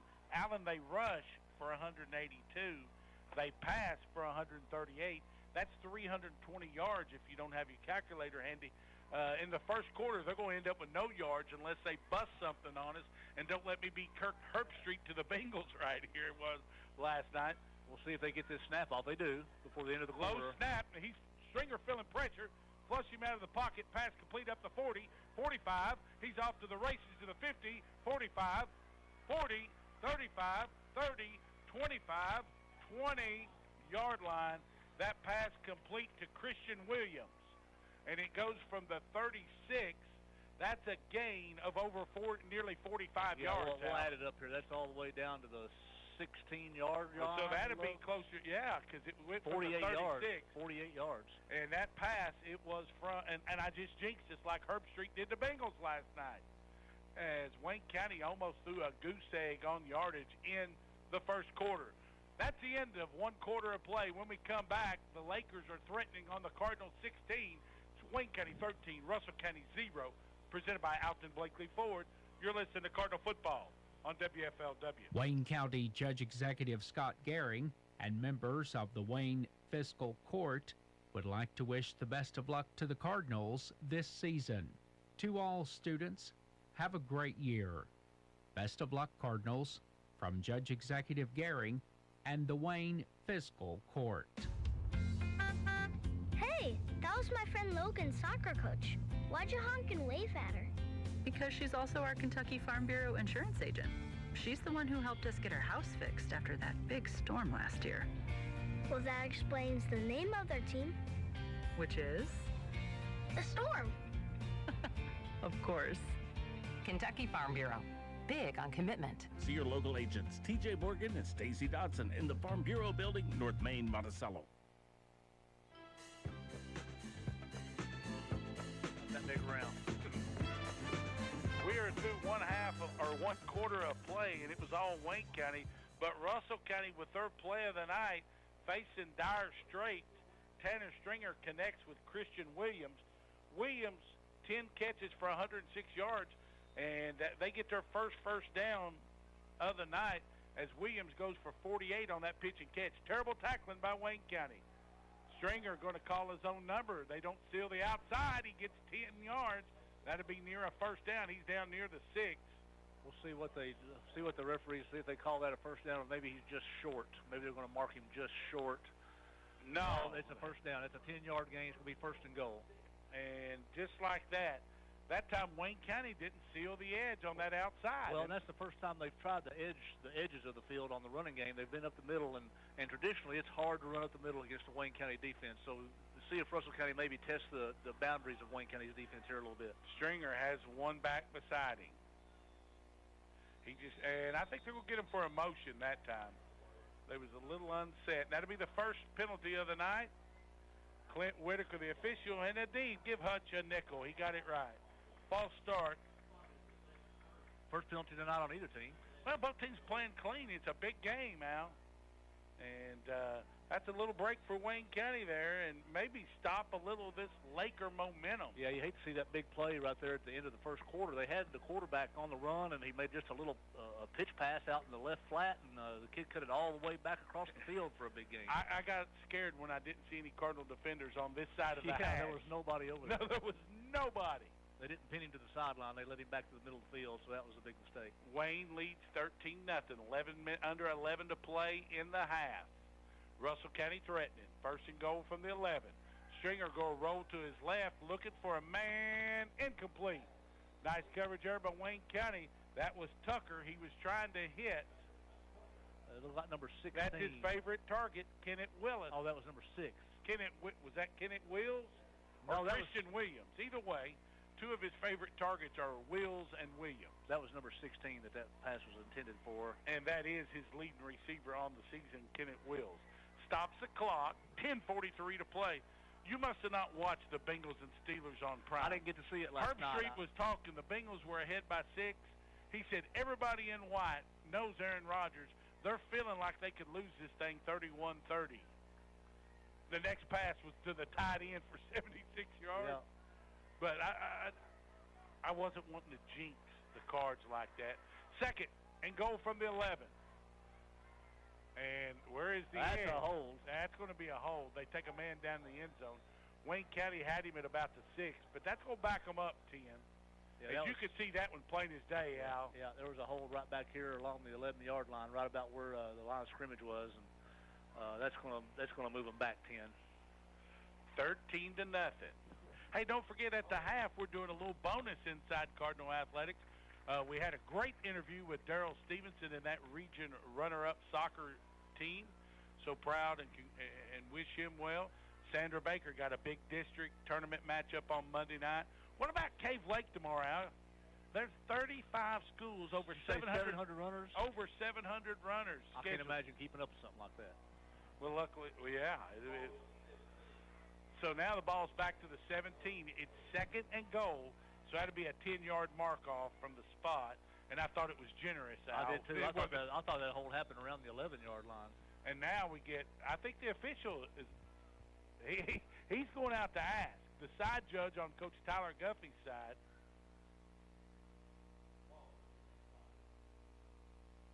We heard the PA say the ball is going to be respotted. Is there a timeout on the? Tell you what, they're talking about it. We'll keep it right here.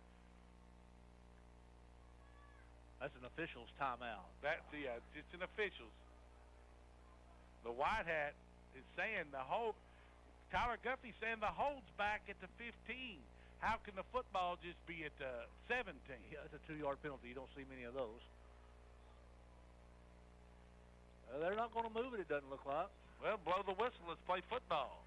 We're not paid by the hour, Al. We're paid by the job. Or by the word. Oh, yeah. But if that's the case, I'd make a lot more money. Somebody said, do you talk much football? I said, I start about 6 o'clock, and I get off about 10. Yeah. And not a lot of breaks in between. Second long here situation for Russell County, and I don't know what kind of field goal kicker they have, but you would feel like this is probably 4-down territory for them. They have 2 kickers. Second and goal from the 17. Stringer going to roll to his right.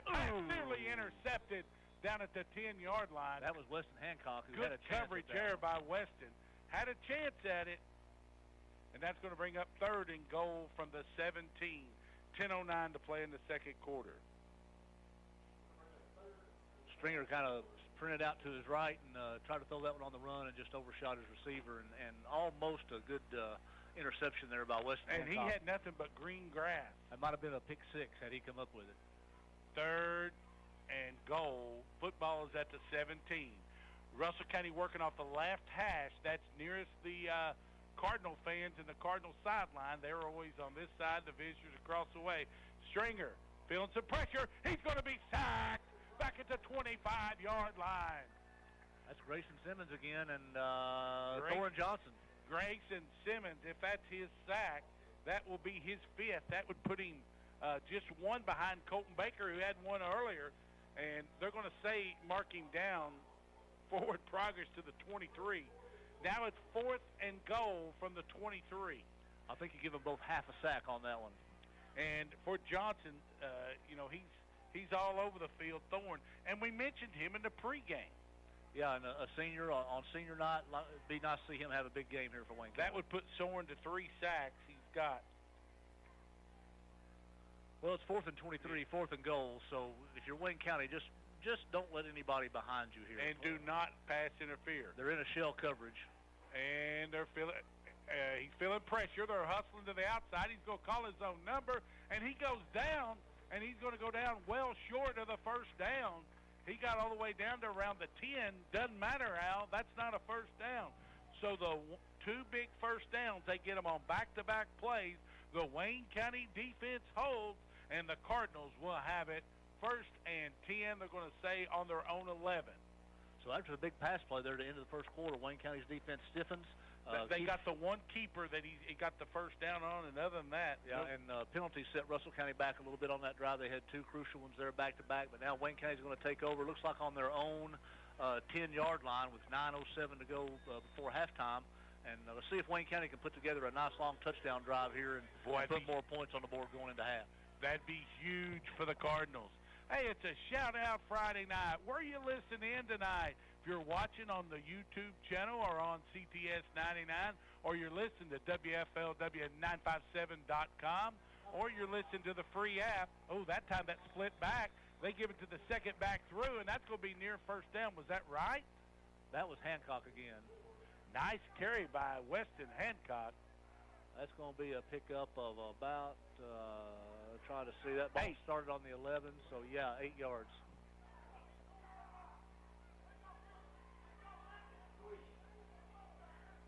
Wayne County a little emotional on the sideline. Thorne Johnson really encouraging his teammates, let's go. So 8 on the carry, and it's that split back gun again at Wayne County. Johnny Sneed up in Somerset says, go Cards. Appreciate Johnny listening in. Wayne County on the handoff. That's over on the far side. That was Hancock again. And Weston gets Wayne County an Access Realty and Auction first down. That's their 5th of the night. And just like that, Wayne County's out to the 26-yard line. Nice carry there as once again Wayne County relying on that offensive line to open some holes. And they're bouncing some things outside. We haven't seen that a lot this year. I think that was designed for the play to run to the right, and Weston saw a little lane back to his left and cut it back and picked up a nice gain and a first down for Wayne County. 7:50 to play in the half. 13-0. Wide out to the right. Wide right is Tucker. There's also a man in the slot. Tight end is to the right. Split back gun. This time it's to the second back through. Hancock gets up to about the 28. Maybe give him a couple. Let's call it 2nd and 8. I'm telling you, you start talking, there we go. They're listing on Lake Cumberland tonight. We've already heard from the Conley Bottom Campground. Nice not to be on the lake. Oh, what a beautiful night. Just take a hoodie. And Conley Bottom, Michael Phelps, longtime fan, listening in. We already heard from Somerset. Where are you listening or watching the Cardinals tonight? We're so glad you got it tuned, and it has been a dandy for Wayne County. Crouch, the tight end, is going to line up on the line. Back in the wild card on 2nd and long, which is a little bit different for Wayne County. Let's see what they do here. I'll tell you what they're going to do. They're going to run, and there's Lefevers out to the 32-yard line. He picks up 3. It's going to make it 3rd and 4. And that time shaking up a little bit for the Lakers. Maybe been on the stop. That was Deshaun Duncan, the 5'10", 225-pound sophomore. come into tonight with 44 tackles and a tackle for a loss. And going to make it 3rd and 7. If you're Wayne County, there's 3 guys meeting with Tyler Guffey right here. And checking out for the Cardinals. Who is that checking out there? Just come off. That was Nate Wright. Nate Wright is out. I saw him on that long pass play for Russell County in the quarter. He came up a little bit gimpy, so hopefully he's okay. You got to hope so for the senior here on senior night. 3rd down and 4. Wayne County getting near a delay of game. They better snap it. They do. It's straight to Lefevers. He calls his own number. Flag on the play. Yeah, if they didn't get a... He only got a couple. Will they decline it and bring up 4th down? There are no flags on it, Al. I thought I saw a flag go down the back. Maybe that was somebody's towel that came off. That could have been. So it's going to be 4th and 2. Who was that on the carry, Hutch? Was that Lefevers again? That was Lefevers on the carry. Now Wayne County line up to punt. 4th and 2, punting from their own 34. They had a man wide open, and now Russell County quickly trotting over there is Ryan Green. The kick by Lefevers, a good one. A great kick going to go down inside the 20. That's going to be about a 48, 49-yarder when it's all said and done. And that was a good job just to corral the snap. It was over his head, and he had to reach up to get it. The snaps have been a little wayward. But once he got a hold of it, he got off an excellent punt, kind of a low-line drive, and went right over the returner's head for a nice punt for Wayne County. They flipped the field. Gene and Rita just across the street over in Apple Tree Park. They've been listening. Now they're watching. Go Cards, and we appreciate Gene and Rita. Celebrated the anniversary earlier. How many was that? Do you know? Oh, don't put me on the spot to remember that. I want to say, would it have been 50? It's over 50. I think would it's not over doubt 50. it. Our esteemed AD, his parents, so congratulations to them. Absolutely. 5:05 to put. It is a 5 up there. 5:05, yes, sir. And they've got it on their own 19. What was the official on the punt? 48. You had it right. Wayne County's first punt of the night, a dandy. Stringer going to call his own number, going around the right side, gets up to the 30, about the 32-yard line, give him 13. And that will be a Russell County Laker first down, their 3rd of the night. That's Russell County's best run of the night. Miss Shoemaker, 2 weeks ago, she were asking for essays if they didn't play well. She said the essays were great. She's just looking for some tackles and scores tonight. Miss Shoemaker always keeping up with her students at Wayne High. We appreciate her listening in as well. 1st and 10 for the Lakers on their own 33. They're going to give it to Williams, the big back. Nothing there. And he's met might have got one. They're going to give him one. Was that Pittman? And it's going to make it 2nd and 9. That was the first carry for anybody other than Stringer for Russell County. And Wayne County, after a great first, and they did get the chains moved a little bit after that defensive stop. But if you're Wayne County, it's asking a lot of the defense to take a team that's averaging nearly 25 a game and shut them out. Yeah, and so a really good first half. You'd like to see that shutout continue. Play action, throw over the middle. He had his man up at the 45, and he dropped it. That was Wills. Tell you what. Odd to see him drop one. Wills, yeah, exactly. You've watched some film, and I've looked at the numbers. The guy come into tonight, as I mentioned, with 28 catches. And he would tell you he should have caught that ball. That was right in the breadbasket. He might have got caught peeking upfield to see where his running lane was. I think there was Landon Denny and some others. Just forgot the ball. And wide to the left for the Lakers is Daniels, a 5'10", 175-pound sophomore. Lakers showing a little split-back gun here with 3:52 left in the second quarter. 13-0, Wayne County leads. Stringer feeling some pressure. He's bounced out. They got to seal that side. He throws it up. Oh, wow, what a great job going back and getting the ball at the 45-yard line. And that was the aforementioned Kenneth Wills. And Wills goes back and gets it on 3rd and 9 as that was a big play there. He goes back, cuts it back, and goes all the way up to the 48. I've got that as a 14-yard gain, and that, like you said, that's Will's first catch of the night. And he's a big play receiver for them. So Wayne County doesn't need him to get on track for sure. Well, you got to keep him cold as long as you can. 1st and 10, Russell County on their own 48, 3:20 and counting to play. Stringer going to call his own number, and he's going to get across the midfield stripe down to the 48, maybe the 49. So Lefevre's in on the tackle. They're going to give him 3 on the carry. Let's call it looks more like 4 from across the way. It's a healthy spot. Yeah, let's go with 4, and it's 2nd, and our side judge was a good yard back. 2nd and 6. If you're Wayne County, you've done so much well, but it's back to finishing plays, finishing halves, finishing quarters. 11 men. Tyler Guffey spoke. Not just 9 or 10, 11 all doing their job. 2nd and 6. Stringer straight back, and he's going to throw that little dump. It's complete to Williams, and he crosses the 40 down to right at the 40-yard line. That'll be a gain of 8, and more importantly, that's a Laker first down. They've now tied Wayne County with 5 first downs each. Just a little dump-off pass in the right flat, and a good gain there by the Russell County back. Picks up 8 and the first down for Russell County. 13-0. Wayne County leads. Winner gets their first district win of the season. Loser has to plow Wayne County. Wayne County goes to Bull next week. Russell County, I think, hosts Lincoln. They play Lincoln. I'm not sure where that game is at. I can look it up here in just a minute. You'll have an extended halftime, yes, sir. Maybe. And this time, they give it to the second back. And I tell you what, nice job that time by Williams being the decoy. Who ended up with a football? That was number 6. That was actually was that. Yeah, that was 6. That was 6. There was that's Williams. And he gets a yard.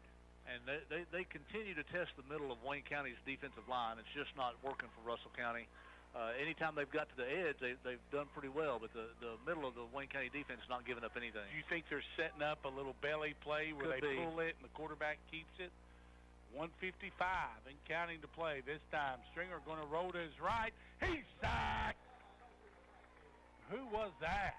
That's Baker again. Colton Baker, the playmaker junior, the all-time sack leader in school history. He was shot out of a cannon. Nobody picks him up. Russell County with 3rd and about 16 when we come back. Timeout on the field. Wayne County 13, Russell County 0. You're listening to WFLW. Hi, this is Jim Daniels, pastor at Mill Springs Church.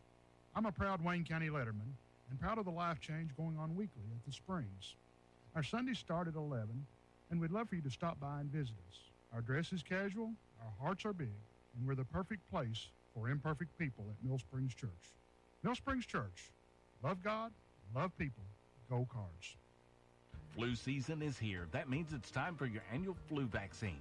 Stop by Silver's Hometown Pharmacy today to get yours. No appointment necessary. Your vaccine's covered at no cost by most insurances. During cold and flu season, getting a flu vaccine is more important than ever to protect yourself, your loved ones, and your community. Take everyday preventive actions and get your flu vaccine at Silver's Hometown Pharmacy. No appointment necessary. Your vaccine's covered at no cost by most insurances. Silver's Hometown Pharmacy, 1251 West Columbia Avenue, Monticello.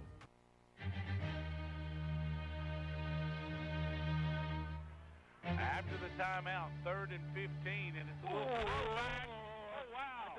That's a live football. That's a live football. Whoa. That was a backwards pass. That was a backwards pass. They tried to throw it back to Stringer. That was from Wills, and he absolutely got leveled back at his own 45. That was some trickeration there by Russell County and did not work out well for them. And they've moved that ball back to the original line of scrimmage. I don't understand. I guess it's going to be 4th and 15 with 1:35 to go. Russell County out of the timeout after the sack.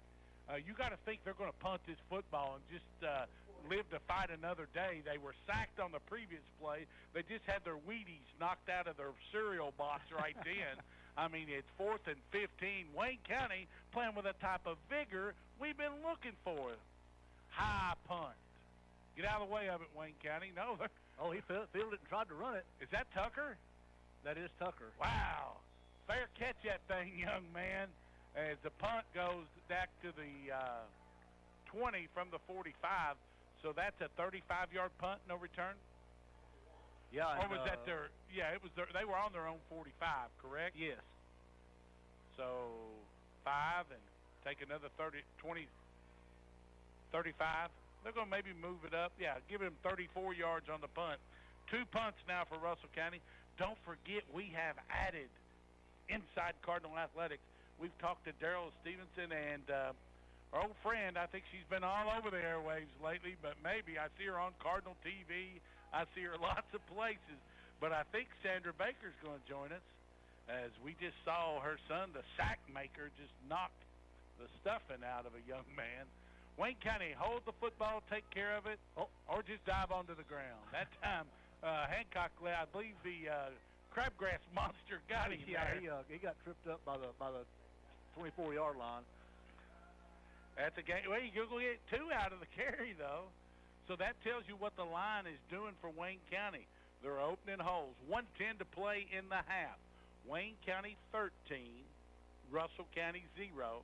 And I've watched or been at every game, and I'm going to say it, from my opinion, this is the best they've looked since Dunbar, Alan. I agree. It's certainly the best half they've played on both sides of the football. Yes, complimentary football. It's been really good. 2nd and 8. Little toss sweep to Hancock out the left side, and that time right there on the stop, Kenneth Wills had 51 tackles coming into tonight, and he's going to lose a couple on that. Yeah, that's a 2-yard loss. I've got Weston Hancock unofficially here in the first half. That's his 12th carry for 51 yards. A workmanlike performance so far. Very much so. Wayne County has been very fortuitous with the big pass play, and took advantage. They were able to take advantage of a good field position on both their scoring drives. Heard a guy say one time, not only were they fortuitous, they were lucky. Also. Oh wow! Is Wayne County going to get a snap off here? If I'm Tyler, I might just take this one to the house. They go ahead and snap it. I'll let Hancock get another carry, and why not? Now he's up to the 23. Give him a couple, and that will end the first half of play.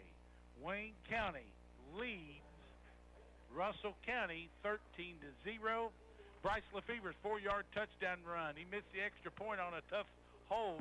It was 6-0 Wayne County, 8:28 to play in the first quarter. And then with 46 seconds to play in the opening quarter, Bryce Lefever's out of the wild card, a 6-yard touchdown run. He added the PAT. It's Wayne County 13, Russell County 0. Lot coming up the half, but in 2 minutes, we have our special guest. It'll be Lady Cardinal volleyball coach Sandra Baker. Don't go anywhere, as they're listing in Parnell, Kentucky tonight. They're listing in Parnell. They're listing in Morris Hill. They're listing all the way in Chillicothe, Ohio. That's what I like to hear is the places around the country where we're getting listeners. We'll check that when we come back. Wayne County leads 13-0 on WFLW. Sawyer Eye Care Center is your first choice for eye care in the Lake Cumberland area. From eye diseases, glaucoma, macular degeneration, and diabetic eye disease to cataracts and dry eyes, Dr. James Sawyer and the professionals at Sawyer Eye Care Center are here to help you. State-of-the-art comprehensive vision and eye health exams ensure that you will always see your best. They're located in downtown Monticello at 150 North Main Street. Visit SawyerEyeCare.com. Check them out on Facebook or call 348-9392 now. Injuries happen in the blink of an eye. Whether you've been injured in a car wreck, been hurt at work, or lost a loved one due to someone else's negligence, you need a legal team with the experience to get you the money you deserve.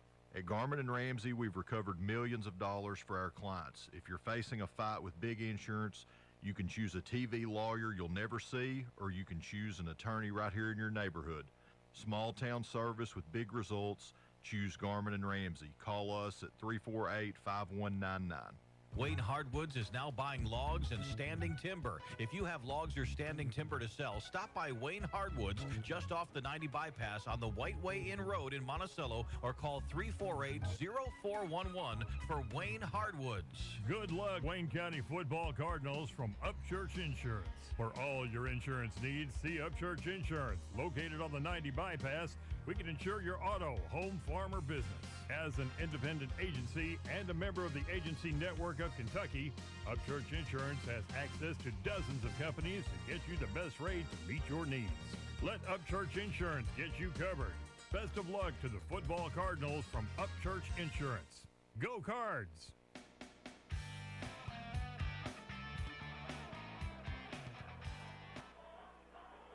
We are at the half where Wayne County leads Russell County 13-0. Alan Burchett is working on all the numbers. Citizens National Bank halftime show coming up.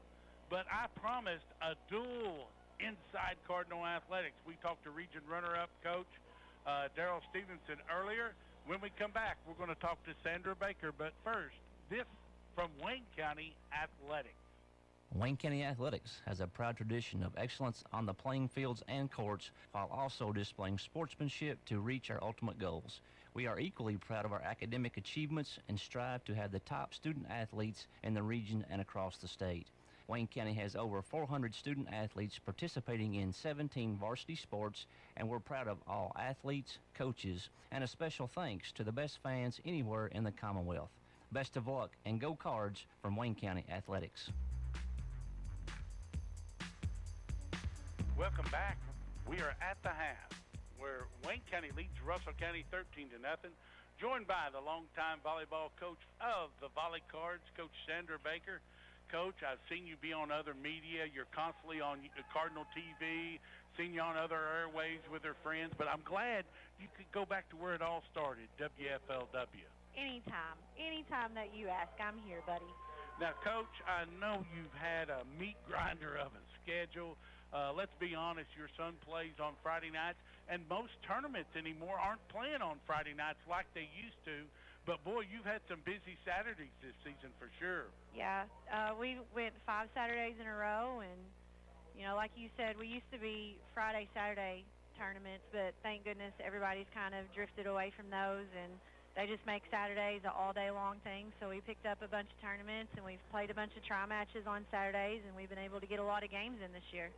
And you're at the 500 mark, which you've never been one to, you know, I used to try to talk to you into trying to get 20-win seasons and things like that. But the longer you've got, the more your schedule has become a meat grinder, and you don't really care. This last week of the regular season, if you'd have played the old 2 out of 3 against Chat, you would have got a win. And then you run into a buzzsaw that is David Holcomb's Whitley County Lady Colonels at Whitley, one of the favorites in the 13th. And then you finish at Russell County. They were 24-10. You go in there and you win the first 2 sets, but your kids found a way to put it together. And then in extended play, 18-16, you get the 5th set win last night. Yeah, like you said, we're at 500, and we're at our expectations for our team every year is 20-plus wins, and the girls know that. And I'm also a firm believer. I'm old school. You're only going to get better if you play the best, so that's who we want to put on our schedule. And like you said, it's been a tough one. If you look at our schedule, you're like, man, they got 16 losses. But look at those losses. Look at the scores. No team on our schedule has been an easy team, and that's what we felt like we needed to do this season to get us to that ultimate goal at the end, and that's winning the district tournament next week. This week has been tough, and typically if you're out of region, you're only going to play best out of 3 kind of to save some time on travel and this and that. But I felt like, and my staff felt like, we needed all the experience and all the opportunities that we could get to try to put 3 together, because that's what we're going to have to do next week to win a district tournament. So luckily, Chat agreed to go best out of 5. But like you said, we could have won it, but then what do we learn? You know, so we lost in 5. How to get home and have a nice bowl of soup. Go ahead, Coach. I'm just kidding. But, you know, we had to fight and we had to grind and we came up short, and then we had to bounce back and we had to come back the next day. And it was against Whitley, at Whitley, which is always a hard place to play. And it was like... Is there a louder gym on the schedule than Whitley County's gym? I don't know. Russell County was pretty loud last night, but everything that could go wrong kind of went wrong over at Russell County, and not even talking volleyball, you know, so...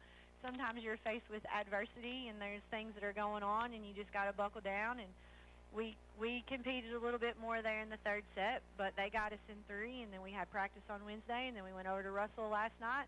Could have done 2 out of 3 again, but nope, we want to play 5, and that's what we did. So. And, I mean, you talk about adversity. I could be wrong, but I saw you in the back of a truck riding home from Whitley County, not Somerset. I mean, you were so hot And those cheeks were so red, you rode in the back of a truck all the way home, Coach. I don't know about it. Coming across 92 was a little rough in the back of that truck. Well, just thankful you got friends, We right? were thankful that we got friends, and we were thankful that we have a fantastic group of parents that made sure our girls got home when we had a family emergency with our transportation. So, thankful for those people. Coach, we get a lot. What's it going to take? Southwestern's, I don't care about their record. No. Until somebody knocks Mitzi and her crew off, they are the pride of the 48th district. They are. And don't look now, but they're playing their best volleyball They are of the playing, season. absolutely. And we had our district meeting the other day at Mello, and she's like, "Oh, my babies." I said, "Shut up with your baby. Like, your babies are playing just like I told you they would be."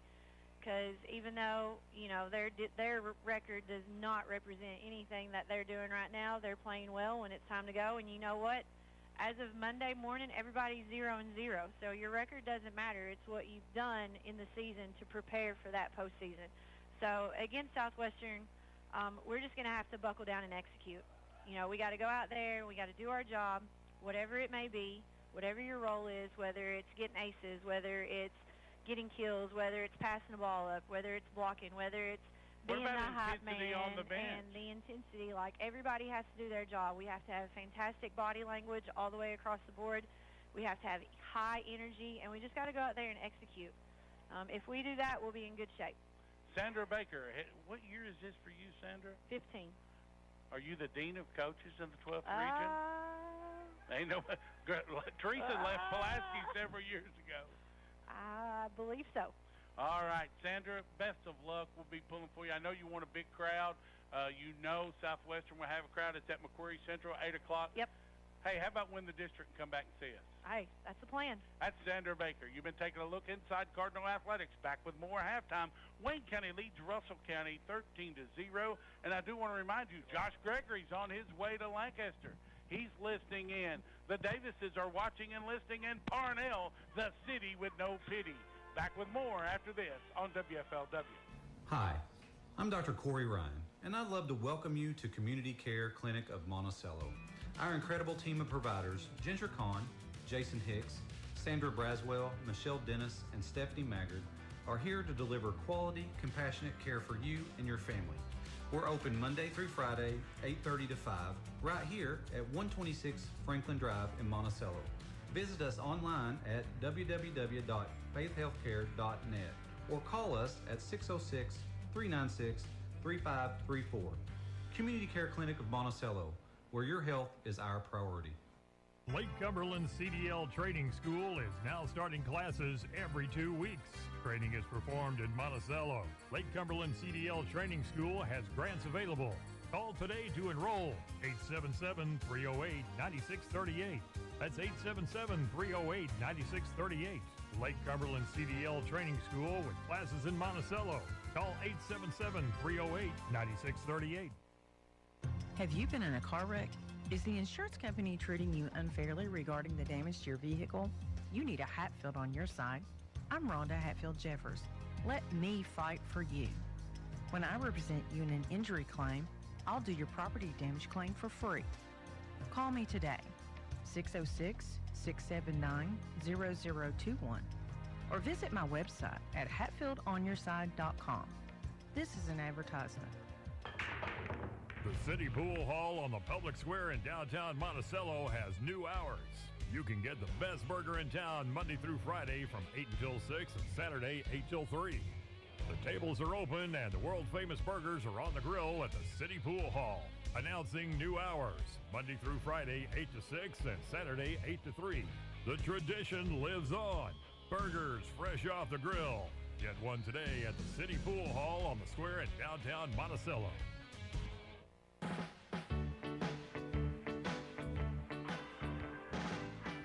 Welcome back. We are at the half. Wayne County leads Russell County 13-0. It's time for the Citizens National Bank halftime report. But first, this from Citizens National Bank. Dreaming of owning your first home but worried about the down payment? Citizens National Bank has you covered. Whether you qualify for KHC first-time homebuyer, VA, FHA, or conventional loan, our experienced lenders can walk you through the process. Apply online at cnbsomerset.com or call us at 606-679-6341 to work with a real person who cares about your home ownership dream. Citizens National Bank. Moving forward together. Member FDIC, Equal Housing Lender.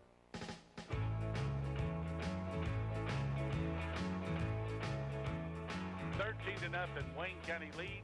Al Burchett, Citizens National Bank halftime report. Give us the numbers as you have them tonight. We'll start with Russell County on the ground. Not much luck for Russell County. They had 12 rushes for a total of 21 yards. A lot of sack yardage involved in that total. Passing, Tanner Stringer was 4 for 7 for 89 yards. Receiving, number 6. Help me with the name here, Hud. Christian Williams. Christian Williams had 3 catches for 65 yards, and number 16, the leading receiver for Russell County, only had 1 catch for 14 yards. That's Wills. That was a big comeback route. Yes, it was. Comeback route on third and long. For a first down, yeah. Total for Russell County on the half, 19. They ran 19 plays for a total of 110 yards.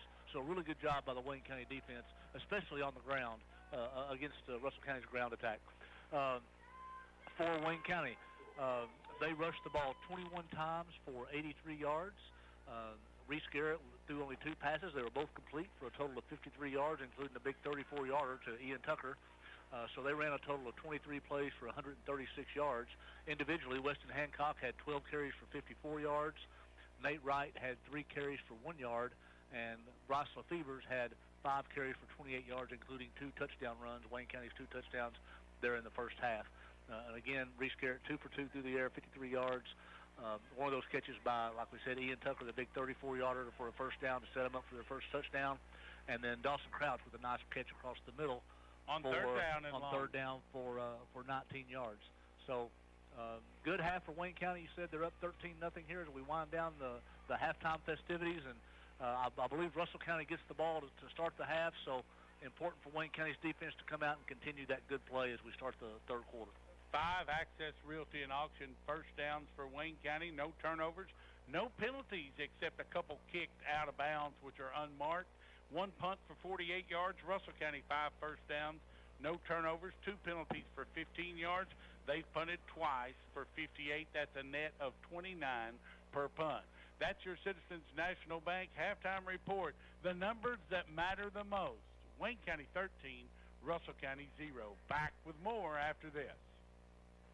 Ready to feel the wind in your hair and the sun on your face? Citizens National Bank can help you make it happen. Whether it's a boat for Lake Cumberland, a sleek motorcycle, or an RV to take you anywhere. Our competitive rates, longer loan terms, and lower monthly payments leave you extra cash for gas, gear, and groceries. Call or visit your nearest Citizens National Bank branch or learn more at cnbsomerset.com. Citizens National Bank, moving forward together. Member FDIC, Equal Housing Lender.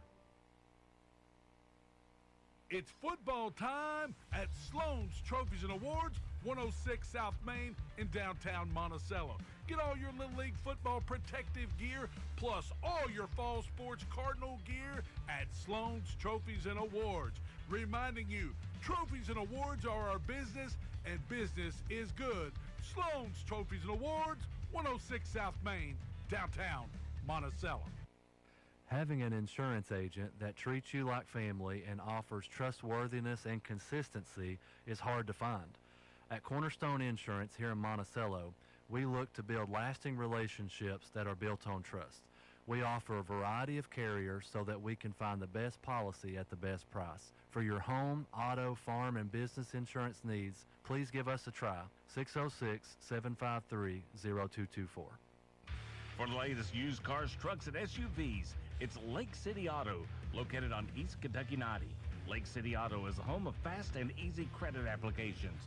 Check out the inventory today or call 348-0123. Lake City Auto also has car and truck accessories, including toolboxes, step bars, and trailer hitches.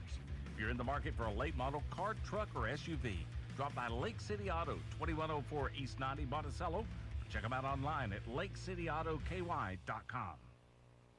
Happy Hoppers, located at 187 West Highway 90, just past the Bypass 92 intersection, proudly serves Baxter's Coffees, fresh muffins in the morning, and the best fresh lunchbox specials. Happy Hoppers open 7 to 4 Monday through Friday and Saturdays 7 to 2.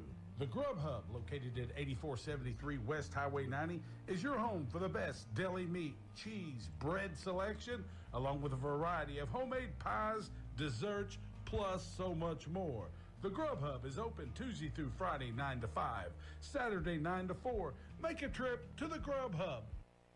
TLC Car Care at 222 Highway 3284 in Monticello works on all makes and models. Terry Catron is an ASE certified technician that's ready to fix it right the first time. TLC now offers front end alignments. Don't wait. Give your car, truck, or van the TLC it needs today. Schedule an appointment by calling 606-340-3171. TLC Car Care on Highway 3284 in Monticello.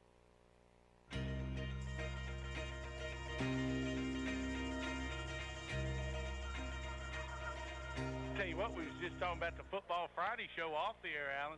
Tonight we had Ricky Lumpkin. Does a great job analyzing UK play, and he's on UK, a big one with Texas tomorrow night. That'll be on sister station 101.7 WKYM. Countdown to kickoff at 5. Game time from Commonwealth Stadium, 7 p.m. tomorrow night. The Cats and the Longhorns of Texas. But we've had Walt Wells. What a big win for Eastern last week over number 15, Austin Peay. We had the head coach of the Colonels on. We've had Brian Milam. We've had Tom Leach, Jeff Pecoro, Christy Thomas multiple times. But Maggie Davis of WLEX going to join us next Friday night. Of course, the Boyle County game will be on our friends across town at WMKZ Z93.1. But we will have the Football Friday show there. And, of course, it'll be right here. But next week, we're going to have Maggie Davis, Justin Haddix, head coach of the Boyle County Rebels, and Tyler Guffey. So you've had a star-studded cast for sure on the Football Friday show, and you mentioned the UK game tomorrow night. Arch Manning and crew coming into town, and Cats are winning tomorrow night, Al. Kentucky needs a big win for sure. Hey, Bengals on Thursday, Cards on Friday, maybe it's Cats a good on omen. Saturday. Maybe it's a good omen. Hey, you missed the biggest guest we've had. One night the show went a little haywire. We had Sawyer Brown on. Oh, look out! Some country music. Yeah, we played a couple songs while the show went a little haywire. Kick, Wayne County will be kicking off left to right. Kick is returned out to near the 35-yard line. I'd be disappointed if you didn't mention at least some Dumas Walker when Sawyer Brown is on. Dumas Walker, that's the Headhunters, Al. Oh, did Sawyer Brown do a version of that? Maybe that's just me. me. You're going to the Wayback machine there. Johnny will be able to decide that for us. I always thought that was the Kentucky Headhunters, but Russell County. You're right. It was the Kentucky Headhunters, but for some reason I thought Sawyer Brown did a version of that. Maybe not. Two wideouts to the left and right. They're in the pistol. To his left is his running back. Short pass up to the 40. Complete, and he's wrapped up maybe at the 39. Right there, the corner for Wayne County locks him up and says, that's all you're getting. Give them 4. Call it 2nd and 6. Football's at the 39-yard line. And Russell County going with a little hurry up, trying to get tempo. Stephen French's squad wanting to get a few more possessions this quarter. Yeah, they didn't have much luck running, and they went to the short passing game there in the first play of the second half. So we'll see if they do more of that, and what does Wayne County's defense do to adjust. One back in the pistol besides Stringer. Is it to his right? Stringer going to call his own number up the middle. He's going to get up to the 41, and that's it. Pittman right there again as he's putting on a show. That's going to be a pickup of 2. And, again, they're testing the middle of that Wayne County line. It's just not working for Russell County.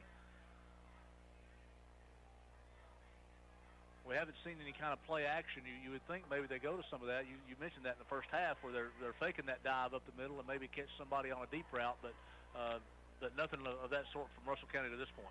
Big third down here. And he dropped the ball, and he's going to be sacked back near the 33-yard line or 35. As that time, the quarterback, Stringer, just dropped the football as Wayne County was bringing pressure, and that will go as a sack. And now that's going to make it 4th and 12. And once again, John Lefevre's the longtime defensive coordinator and the big red machine seems to be working some defensive magic. I didn't see who got back there for Wayne County on the defense, but you were right. The quarterback brought the ball up to throw it, and it just fell out of his hands like he didn't have a good grip on it. Punting from their own 33, and Wayne County going to let that one drop. And that hit a Russell County player on the 30, on the bounce. Would they hit him on the 35? Let's get it 17 to the midfield stripe, and then give them another 12 on the other side, or 13. That's a 30-yard punt, no return. So they've punted 3 times, have the Lakers. And if you're Wayne County, you've run off about 2 minutes of clock on Russell County. They were unable to move the football. If you cannot get stale, you cannot get complacent. Here's where you put the gas pedal down and see if you can get up 3 scores on this Russell County team. It'd be a big swing of momentum here to start the second half, and Wayne County again comes out in the twin set with Reese Garrett and the shotgun between them. And this time they're going to put Hancock in motion. Inside, give to Wright. Wright gets up to the 40, 42-yard line, giving 4. That'll be 2nd and 6. In on the stop for Russell County. That was a big interior lineman that time. And let's see if Wayne County goes back to that play. They motioned Weston Hancock out of the backfield along to the right, and then handed it to Nate Wright up the middle, and nobody covered Hancock coming out to the right side. So we'll see if they go back to that. They did pass it once to Hancock 2 weeks ago in the loss at Lincoln for a minimal gain back to the line of scrimmage. Duncan in on the stop for Russell County. 2nd and 6, 9:30 to play in the third quarter. This time they give it to the second back through, and it's Hancock. He gets up to the 45. And now the line keeps moving. Wow. He's all the way to the 50. Wow. 8 yards on the carry by Hancock that looked like he was going to be a couple short. And he picks up 7 or 8. More importantly, Wayne County picks up their 6. Access Realty and Auction. First down. That's some grown man strength from Weston Hancock. He carried about 6 guys, about 4 yards and down he to got the a little 50-yard line. push from a couple of his big hog mollies. Some of those guys he was carrying was his own. So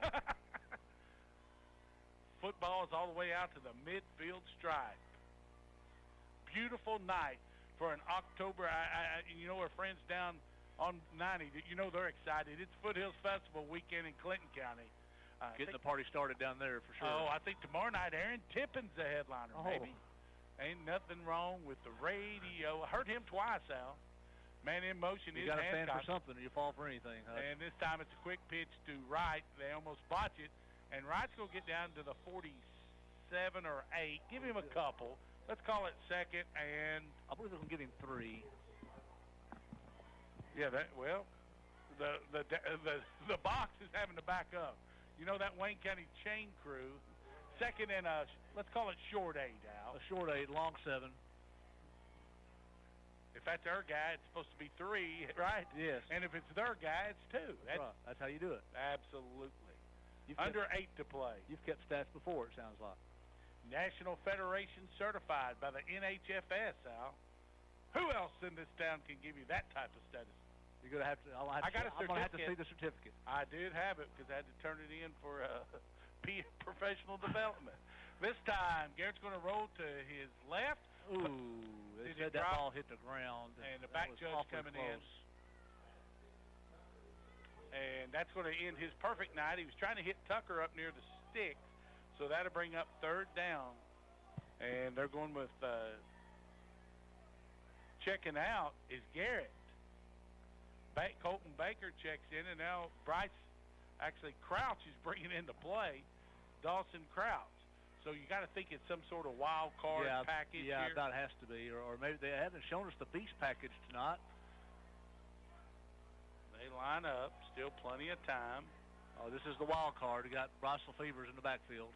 I don't know if he can get 8 yards on this one, but they may be thinking 2-down territory. Well, I'll tell you what. How about he just goes down to the 40, down to the 39, close to the first down. He needed 8, and Bryce Lefevers behind the right side of that offensive line. Oh, they're going to. Oh, that's a bad spot. Wow, that's a bad spot. I'm curious about some of these spots tonight.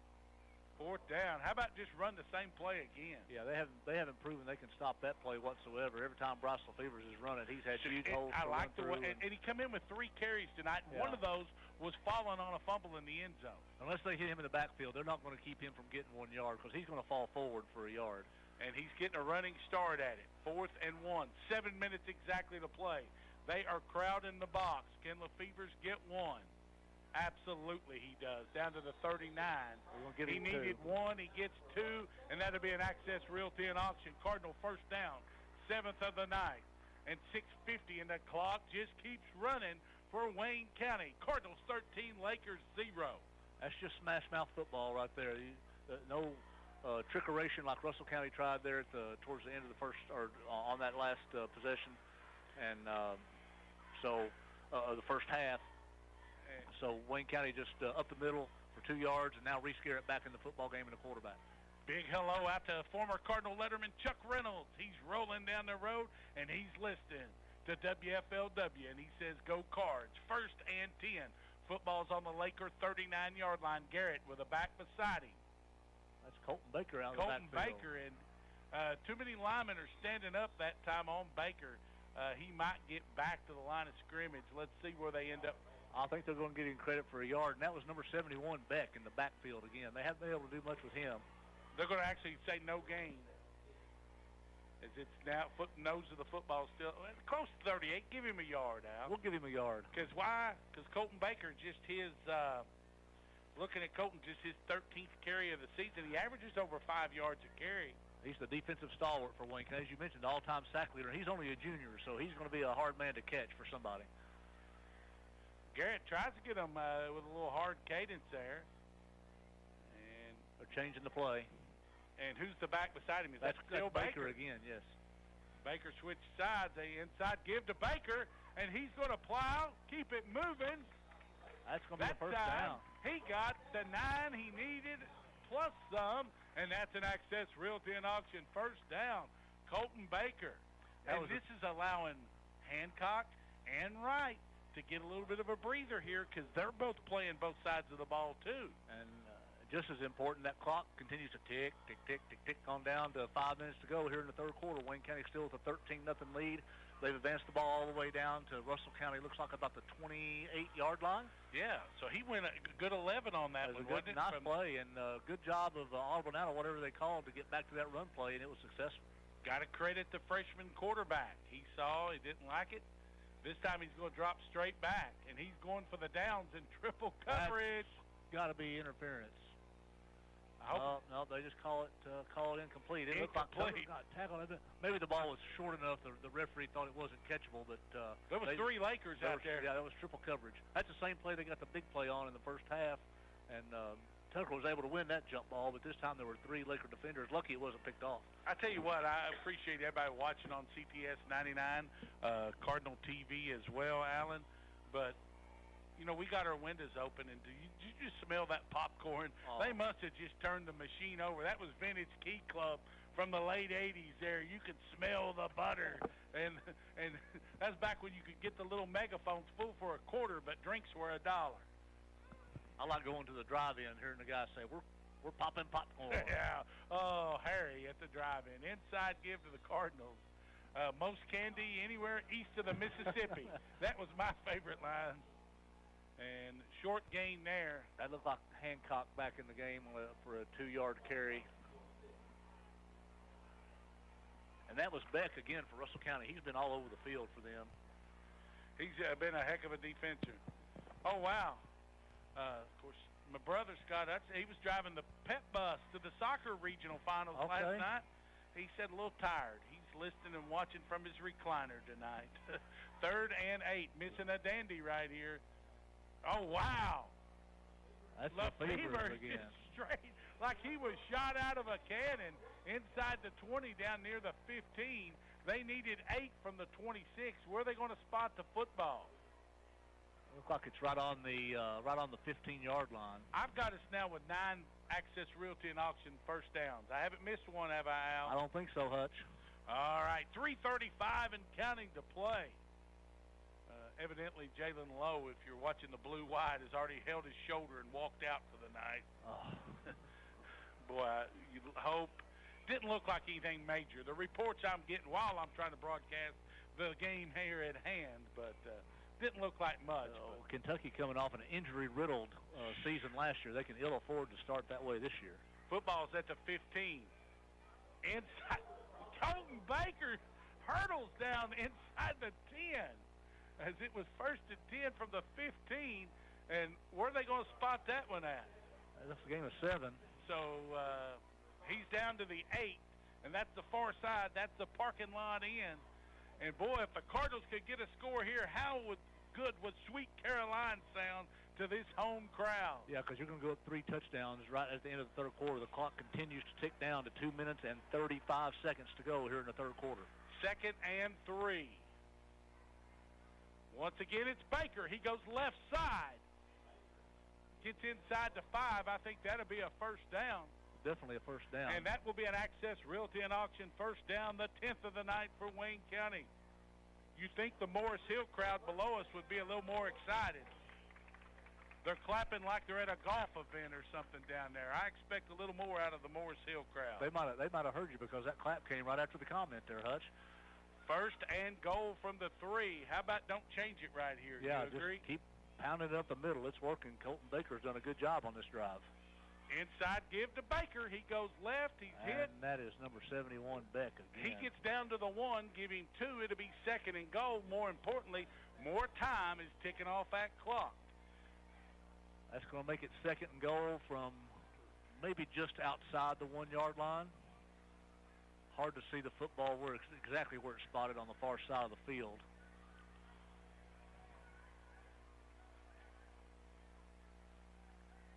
Big hello to former Cardinal letterman Rick Garner. He's listening in downtown Monticello. He knows on a 2nd and goal from the 1. This is Wayne County's time. Hand that football off and get it in. This time, Garrett, did he try to call his own number? He did, and he's in. Touchdown, Cardinals! 1:26 on the clock. And just like that, the fireworks at Thompson Stadium and the flashing lights of Jewel Field. Wayne County, big play there as Reese Garrett scores his 3rd rushing touchdown of the season. And Hutch, that's his first run of the night, so a good time to come up with a touchdown on your first run, just a 1-yard. He faked it to Baker up the middle and took it off right edge and broke a tackle to get in the end zone. The holder is indeed, I believe that is Tucker, Ian Tucker. Tucker replacing Sargent. Good hold. The kick by Lefevre is good. 1:26 to play in the third quarter. Wayne County 20, Russell County 0. Presented by Alton Blakely Ford. You're listening to Cardinal Football on WFLW. When it comes to making holiday reservations, renting a car, and buying gifts online, a credit card is a must. Unfortunately, high annual fees and outrageous interest rates can make using your card a less attractive option. That's why you need a MasterCard from Monticello Bank. This is Charity Willis. Our card offers great rates, a rewards program, and convenient local service, all with no annual fee.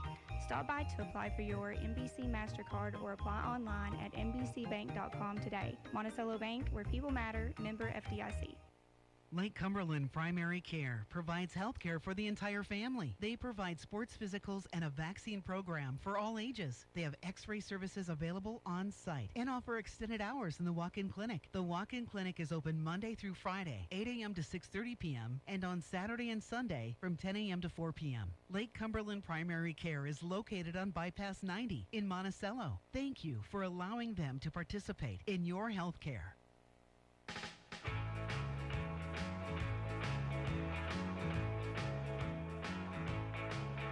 Welcome back. Wayne County Schools on the campus at Jewel Field, Thompson Stadium. I'm Shannon Hutchinson. Alongside me, Alan Burchett. I was talking to Tyler Guffey. I said, as big a home game as you've had in a while for what it could do to the outlook of your season. He said, I agree with you. And right now, Wayne County has answered. They've responded in a good way, for sure. Russell County takes a squib kick up past the 45. They're going to have their best field position of the night. And you think that Russell County, now down 3 scores, are going to have to put the ball in the air a little bit more than they have even at this point. They haven't had virtually no success on the ground, so they're going to have to try something different. We'll see if Wayne County's defense can make any adjustment they need to continue to keep Russell County out of the end zone. Tell you, just been by far, to me, by far the best defensive effort that Wayne County has given this year on three quarters. Yeah. As a unit, I agree. Stringer drops straight back, pass, underthrown up near the midfield stride. Yeah, incomplete. And that'll bring up 2nd and 10. Stops the clock with 1:17. A lot of football to be played as Wayne County found out up 22-0 to Louisville Eastern. But they appear to be in control. I like their body language. You know, Sandra Baker was talking about that at the half. I like Wayne County's body language tonight. It's a lot more positive and upbeat, Al. It's so important, in any sport that you play. Body language screams. Stringer calls his own number, makes one man miss, gets up to the 50 at the gain of 4 to be 3rd and 6. Clock continues to run. But, there comes a time, I thought they did some good things at Lincoln. It was a matter of putting them together, Al. Yeah. And you've been around the game, and you've been around sports. A lot of times, that score may say 35-15. Not always indicative of how the game played out. Whether it be sometimes a close game or an 18-point game, as you just referenced. 3rd and 6. Stringer in the pistol. Looks, fires to his man, pass complete and caught down at the Wayne County 43.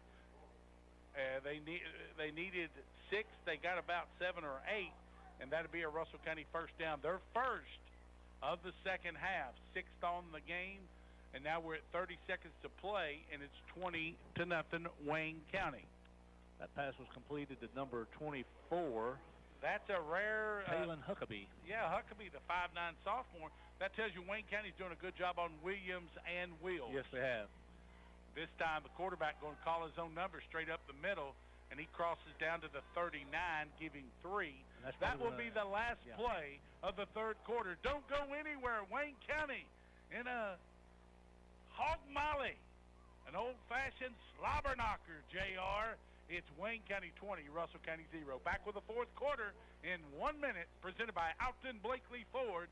You're listening to WFLW and watching CTS 99 and Cardinal TV.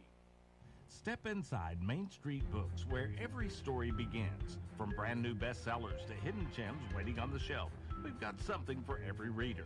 Snuggle up with a mystery, laugh out loud with a rom-com, or spark a child's imagination with a magical picture book.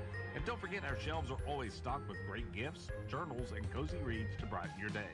So turn the page, visit Main Street Books right here in downtown Monticello, because the best adventures start off with a good book. Open Tuesday through Saturday, right next to the Doughboy.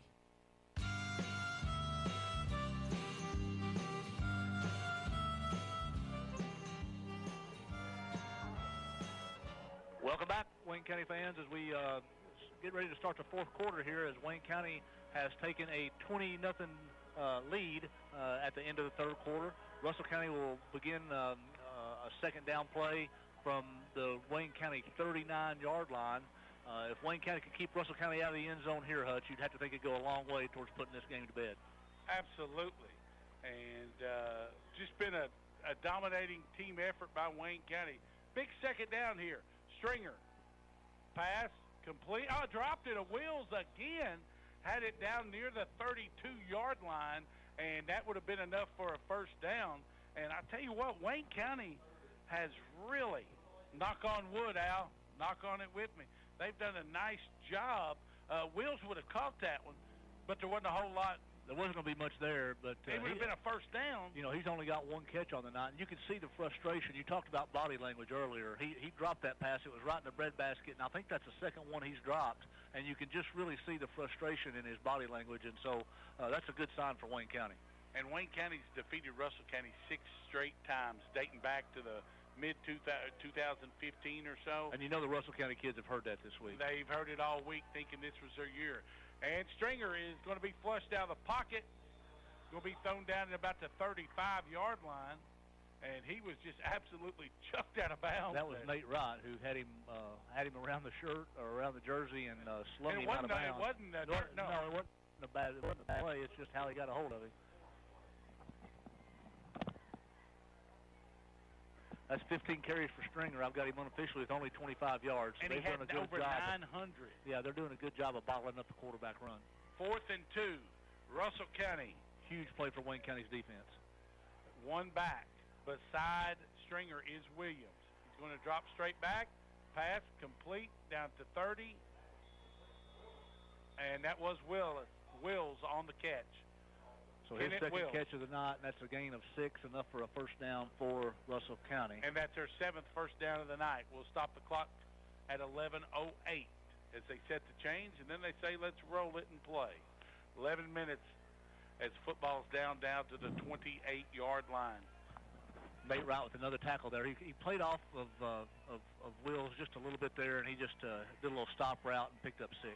Split back gun, and he fumbled the snap, and he's going to be sacked. That's Grayson Simmons. Grayson Simmons, and that time there's not a half on it. If you give him a half, that put him at 4.5, and that'll give him 5.5. As Grayson Simmons, 6'3", 205. Nice job there, and all of a sudden, a botched snap. It ended their first drive. And now it backs them up. They're looking at 2nd and 16. I was just going to say that's twice that's happened to them tonight. Big losses on both plays. And I talked a little bit up there at the start of the game how watching them on film, the snaps have been an issue. It looks like Beck at center, as well as he's played defensively, he's got to do a better job of getting the ball back to his quarterback in a good spot. This time, good clean snap. Stringer looking, tries to throw over the sideline. That one's going to be over there near the light pole. And that is going to bring up 3rd and long with just under 10 minutes to play in the ball game. And you can see some frustration on these Lakers. No doubt about it. They're starting to, like you're seeing linemen kind of like putting their hands, you just see some frustration. You know they didn't come in here thinking they're going to be shut out with 10 minutes to go in the football game. And, I didn't either. I don't know about you. It definitely has caused some frustration. He threw that over the hedges over on the far side of the field. That's over there. Getting rid of it. Over there near the old freshman locker room door. Yeah, he almost threw that off the raised red sign over there on the high school gym. 3rd and 16, 9:58. They got the split back gun. This time Stringer, he's going to be flushed out of the pocket by Baker. Pass up in the air. Knocked away. Knocked away. That might have been Nate Wright again.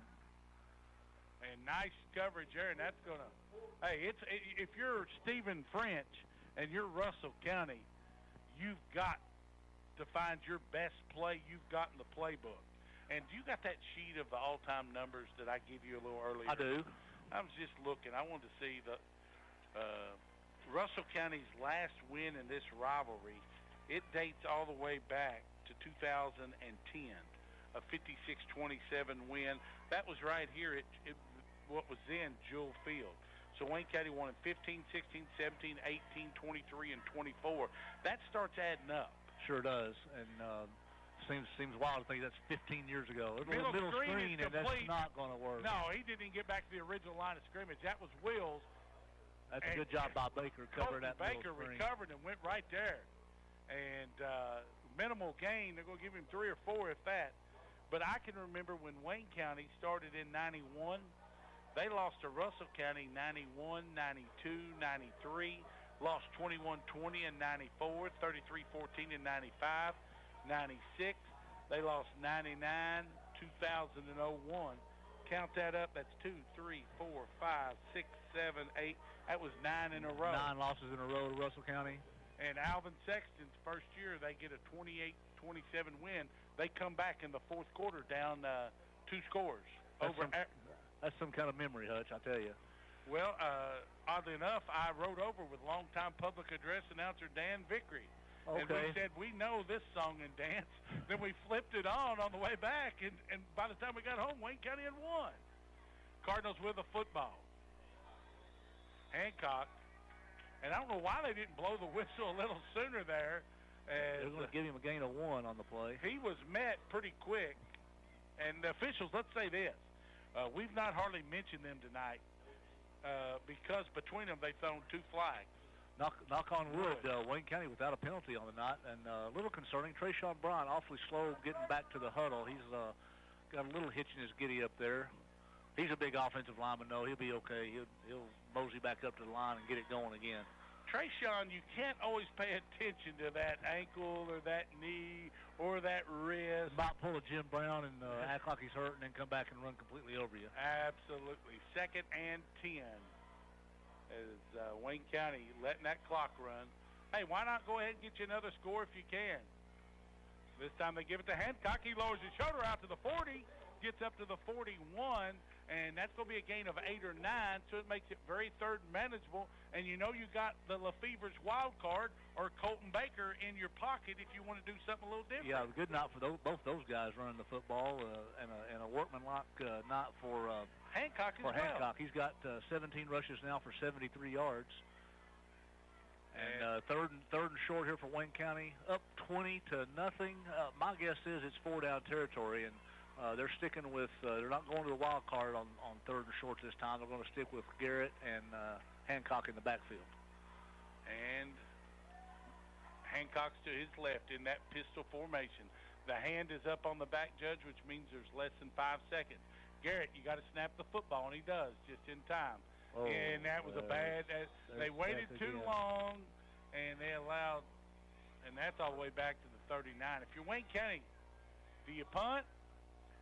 I hear the coaches calling for punt. It looks like they're going to. If they'd have got anything there, maybe even no gain, maybe they go for it. But you can't lose a couple, 3 on that. Yeah, so they're going to end up punting, and you just got to make sure the operation's clean here and get a kickoff and his lone punt force Russell County to drive the long field. His lone punt was 48 yards, so he's really we'll certainly take that right here. Oh, absolutely. I'd take 30 and no return from his own. Oh, bobble the snap. And he got it off. I don't know how he did it. And it just hit a Russell County player at the 50. They're going to get it at the 49. That's a 13-yard punt. That was not clean at all. Well, it could have been disastrous. It could have. Now, boy, you don't want to second guess when things have been so well, but you had Baker and Lefevre's both who had been plowing yardage, and that play just looked slow developing, but nonetheless, Russell County gets the football back near midfield, down 20 with 7:09 to play. And if Russell County has any hope of getting back in this football game, they've got to score, and they've got to score pretty quick here. So if you're Wayne County, try to keep the ball in front of you, make them use some time. No chunk plays here. Well, if you're Wayne County, you didn't give your defense a break. You didn't move the chains. That's the first time they went 3 and out. Pass complete at the 45, down to the 44, maybe the 43. That is Kenneth Wills on the pass reception from Stringer. So give them 9. It'll be 2nd and 1. Now they're already in Wayne County territory, down at about the 42-yard line. Let's call it 2nd and 1. Stringer, the back beside him, I believe that is Williams. Stringer just going to call his own number, and he got to the second level that time, got down to about the 38. And Pittman celebrating a lot, but they just moved the chains about 7 yards. Yeah. That'd be the 8th Laker first down of the night. Wayne County stuck on 10. Tell you what. But if you're Wayne County, I mean, you'll give up run plays up the middle as the clock continues to tick down to 6 minutes and 20 seconds to go in the game. It's going to take Russell County a while to get in the end zone with that kind of play. And Stringer feeling pressure, throws it up in the air. It's intercepted. That looked like Weston Hancock. Oh, they called it incomplete. I thought he had it. Incomplete. Wow. I wish we had instant replay because unless the ball hit the ground and we couldn't see it, I thought he made a great play on that football. So, incomplete. Let's reset the clock at 6:07 to play. 2nd and 10. Football is on the Cardinal 38. Wayne County trying to find a way to get a district win. Their last win was at Madison Southern over a month ago, wasn't it? Well over a month ago, wasn't it? Oh, he tried to throw it to us that time, and Wayne County just didn't want to catch it. Stringer, hey, what's his pass completion ratio tonight? Let me count it up here real quick, Hutch. Looks like while he's doing that, I will tell you it's 3rd and 10. 6:03 to play in the ball game.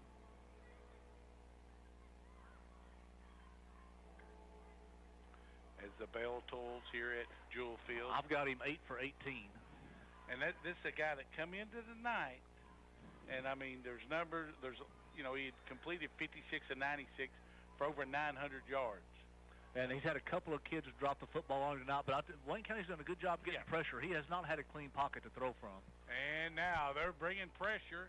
They get him out, flush him out of the pocket. Is anybody going to get to him? Not before he gets... They're going to be lucky. Yeah, that's a late hit out of bounds. Oh, wow. That's over there near the cheerleaders who are in their pink tops tonight. And that's Wayne County had not had a flag tonight. And well, that was an obvious one there. He was a good 3 yards out of bounds, and the defender for Wayne County just swung to the ground. So it's going to be half the ground. distance from about the 23-yard line. So let's give Russell County the first down. That's their 9th of the night. And let's give Wayne County... and that was Stringer's longest run of the night. That was 16 yards. So that was a half the distance. Or that. Yeah, it was a half the distance. Let's call it a 12-yard penalty. Football is now on the 13, and that stops the clock. You hate to nitpick, but you can't do stuff like that. Yeah. Because we're talking about this team does not have that kind of margin of error. No, you're just giving Russell County an opportunity here. You're giving them life. And this time they blitz. Stringer just fires it up in the air. Great pressure by Baker as he just shot the gap, the junior linebacker. And Ethan Owens come from the outside. It was just a linebacker blitz. And incomplete. Stringer just chucks it up in the air. And Stringer's really had no time to throw the football. They have done a really good job on blitzing their linebackers at opportune times and finding holes and put pressure on him all night long. And I think they've been a little more exotic in some of the things they're doing too. Yeah, they're doing some twists. They're running some yeah. different stunts, and I think that's not something that Stringer prepared for. This time he's going to be sacked again. Back at the 20. That is Baker again. And Thorne Johnson. And Thorne Johnson there. They're going to get a half apiece. And you're going to back him. He's now back all the way back to the 18. They've got to get to the 3 for a first down, Allen. 5:25 and counting to go on the big board. Wayne County leads 20-0. A field goal really does them no good right here. This is obviously it's four-down territory because you are 3 scores. That field goal still is 3 scores, so no sense in doing that. Wayne County showing pressure. Stringer. And Wayne County they have a man unblocked. He throws it in the air, nearly intercepted. Was he past the line of scrimmage when he threw that? It was close. That was awfully close. So now to be 4th and 15 from the Cardinal 18. Clock is stopped. 5:02. What's at stake? Why are you guys excited? Why are we talking so much about this? A win in this one, it's just a 4-team district this year. Yes. Has to put you in good shape of avoiding the 4 seed. Yeah, you would think so. I don't know what happens if Russell were to go to Lincoln next week and win. Is it at Lincoln? It's at Lincoln, I think. I'll have to look at that. And that would be a tie, and then they go to RPI. We've got a down Laker. And then there's a flag. I don't know. It's back toward Russell County's side. I don't know. Hey, tell you what, we're going to take a timeout. We're going to take a break. There's a down Laker on the field. 5:02 to play. 20-0 Wayne County leads. We've got an injured Laker on the field. Back in a bit on WFLW. Have you been in a car wreck? Is the insurance company treating you unfairly regarding the damage to your vehicle? You need a Hatfield on your side. I'm Rhonda Hatfield Jeffers. Let me fight for you. When I represent you in an injury claim, I'll do your property damage claim for free. Call me today, 606-679-0021, or visit my website at hatfieldonyourside.com. This is an advertisement. Family owned and operated since 1965, Bertram Oil is your local fuel provider. Our Willow Drive location now fills propane cylinder tanks up to 100 pounds. We also offer on and off-road diesel, gasoline, and non-ethanol gasoline, both at the pump and for delivery. Enjoy free delivery on orders of 100 gallons or more. In Wayne and surrounding counties, Bertram Oil, 79 Willow Drive off Bypass 90. Our phone number is 348-8600. Come by and see us. Wayne County Judge Executive Scott Gehring and members of the Wayne Fiscal Court would like to wish the best of luck to the Cardinals this season. To all students, have a great year. Best of luck, Cardinals, from Judge Executive Gehring and the Wayne Fiscal Court. There are buttons to button, snacks to prepare, and boo-boos to kiss. If you have people who need you, you need life insurance. Talk to a Kentucky Farm Bureau agent about a policy that protects the ones you love. Kentucky Farm Bureau Insurance. Big on commitment. The amount of life insurance coverage that you may qualify for or apply for is subject to medical and financial underwriting by Southern Farm Bureau Life Insurance Company in Jackson, Mississippi. See your local agents, TJ Morgan and Stacy Dodson in the Farm Bureau Building, North Main, Monticello. Hi, this is Nate Wright of the Wayne County Football Cardinals, and I want to invite you to my church, Mill Springs Christian Church. Our dress is casual. Our hearts are full of love at Mill Springs Christian Church. Come be with us Sundays at 11 a.m. Love God, love people, go Cards. Flu season is here. That means it's time for your annual flu vaccine. Stop by Silver's Hometown Pharmacy today to get yours. No appointment necessary. Your vaccine's covered at no cost by most insurances. During cold and flu season, getting a flu vaccine is more important than ever to protect yourself, your loved ones, and your community. Take everyday preventive actions and get your flu vaccine at Silver's Hometown Pharmacy. No appointment necessary. Your vaccine's covered at no cost by most insurances. Silver's Hometown Pharmacy, 1251 West Columbia Avenue, Monticello.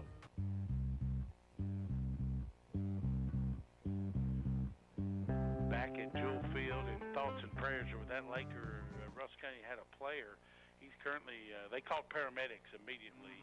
And they originally brought the spine board out. They did not use it. They was able to load him onto the stretcher without the use of that, so that's a good sign. And I did look like I saw some movement, so I don't know whether maybe we talked about he has one of those. He had it's called a Guardian helmet. You see a lot of guys in the NFL where it's just an extra layer of protection on top of your normal helmet, and he has one of those. So you wonder if maybe he's had some concussion issues in the past or something, and maybe something like that came up again. Just pure speculation. Just very much from us. speculation, yeah. But just we hope he's okay. Yeah, absolutely. And now Russell County getting ready. There was a flag on the play at the end of it. Yeah, and it was thrown after the young man was on the ground. Yeah. So I don't know what that is. We'll see what the white hat tells us. They still haven't picked the flag up off the ground. Let's see what we got here. If your Wayne County best case is offsetting, correct? Yes. And here comes a white hat. Unsportsmanlike against Wayne County. Against Wayne County. Still fourth down. So Wayne County, who had not been penalized. That must have been after the play, because it didn't include an automatic first down. No, it's half the distance. So I guess if you, so was that 9-yard penalty? They've got first down on the sideline marker, but now he's changing it back to fourth, it looks like. Big fourth down here, Wayne, and Stringer after the break throws one to the outs, and that could be picked off. Just knock it down, and Wayne County does. Turnover on downs with 4:51 to play. Wayne County will have the football and a 20-point lead. And we mentioned, Touch, that should just about put this game to bed, minus a horrible mistake or two. It'd take more than one mistake here by Wayne County to give this game up. And so right here, you just want to take care of the football. I would be shocked to see them put the ball in the air at any point. Just run the clock and force Russell County to use any timeouts they might have left and get out of here with a big district win. But let's see if you can finish it the right way. That'd be nice. Yeah, just defense whether is you pitching a shutout. Whether Right. you score or not, keep the football here for this last 4:51. When's the last time Wayne County pitched a shutout, Alan Burchett? I don't know. Get on your Ryherds and look it up here. I don't want to jinx this. I'm not going to look yet. Wayne County in a power formation here. They just... Hancock gets out across the 15. Nice gain there. And usually my crack staff that's sitting and listening always tell me, but I guess I'm going to have to look it up myself. I was just on a Chris Jansen set list. I'm going to hear Chris Jansen next. You know, buy me a boat. Yeah. You never know where Hutch might be on Friday night. Coming to town. We need to make that a game. Where in the world is Hutch? Caught 2 nights of soccer and 2 nights of volleyball this week. That was a 6-yard gain there for Hancock. That's going to put him up to 76 on the night, and the clock continues to run down to just over 4 minutes left to go here in the football game. That was right that time, wasn't it? Or was that Hank? Yeah. That was right. And he picks up about 2 on the play. I'm going to suggest what they used earlier because it's already on film, okay? They've already seen, as I'm looking here for Wayne County, and it's 3:35 in County. It's going to bring up a 3rd and 2 for Wayne County as they're just letting this clock I'm run wanting down. the big power. They held Madison Southern to 6 this year. 3rd and 2. Football is... Weston Hancock brought the play in, and he's in the wild card. It'll be a direct snap to him, and you can expect, obviously, this is going to be some kind of run probably up the middle is what they've shown for the majority of the night. And he gets good blocking, gets the first down and then some after the 25. He is absolutely leveled at the 28. Wow. And that was the quarterback. That was Stringer. That was Stringer. Took out some frustration on that hit, but not before Weston Hancock picked up 10 yards. So the last time Wayne County pitched a shutout. Stay with us here, Al. We're going back to 23 now, yeah. Because I don't think Tyler Guffey has had a shutout in his favor in his tenure. Wayne County going to go with trips to the right.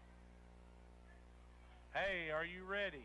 Oh, wow. Yes, Tyler Guffey does have a shutout win. If Wayne County can hold on here to the next 225, and it's a sweet one for a fan like me. I remember the game well. Did not realize it ended in a shutout. That time on 1st and 10, hey, that was the 11th Access Realty and Auction first down of the night. Wayne County's last shutout occurred in September 2nd of 2022. Wayne County shut out Rockcastle County 28-0.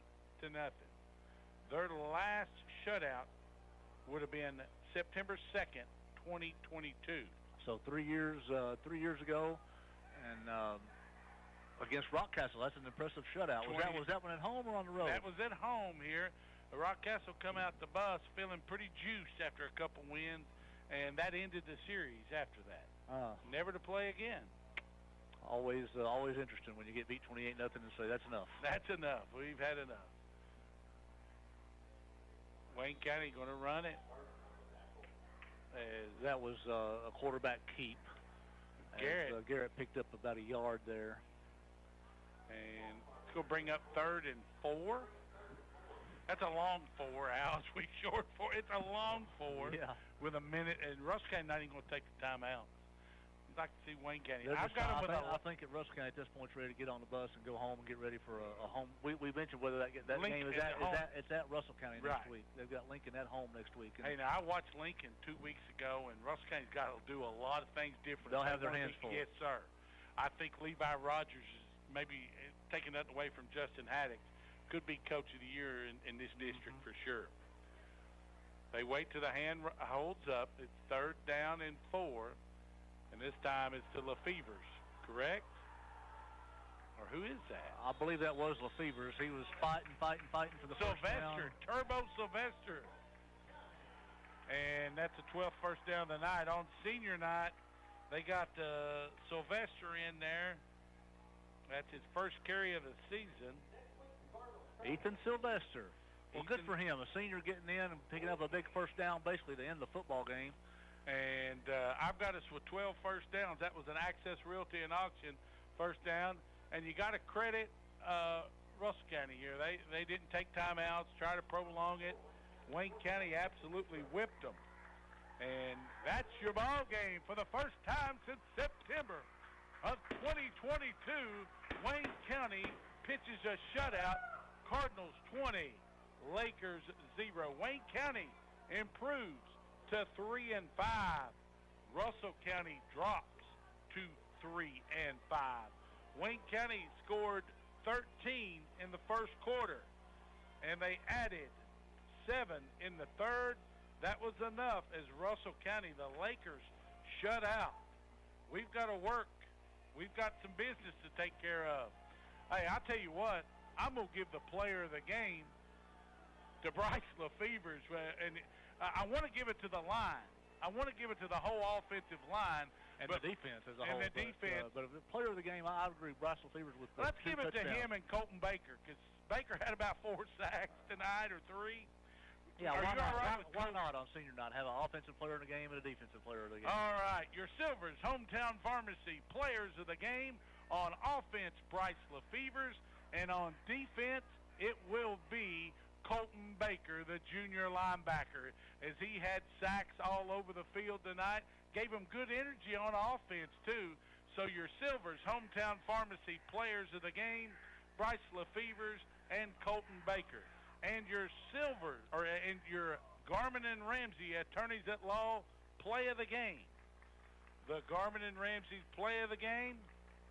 I would go with the pass. I think the 34-yard pass there to set up their first touchdown, got them down to the goal line, and I thought really kind of set the tone for the game for Wayne County. That they take that opening drive right down the field and score, and got Russell County on their heels, and they were playing catch up the rest of the night. So your 34 down, it kind of was the highlighted play of the drive. It was the freshman quarterback Reese Garrett to the junior Ian Tucker, and that is your Garmin and Ramsey play of the game. And congratulations to our Silvers Hometown Pharmacy players of the game, Colton Baker representing the defense and Bryce Lefevers representing the offense. Don't go anywhere. Plenty of programming still to follow as Wayne County, behind a Bryce Lefevers 4-yard touchdown run, the kick failed. It was 6-0, 8:28 to play in the quarter. Then it was Bryce Lefevers on a 6-yard run with 46 seconds left. He added the point after, and it's 13-0 Wayne County. And then Reese Garrett, a 1-yard run, the Lefevers PAT with 1:26 to play in the third. Cardinals cruise 20-0. Wayne County is 3-5. Russell County drops to 3-5. Plenty of coverage still to follow. Don't go anywhere. The law office of Rhonda Hatfield Jeffers postgame show is next, right here on WFLW.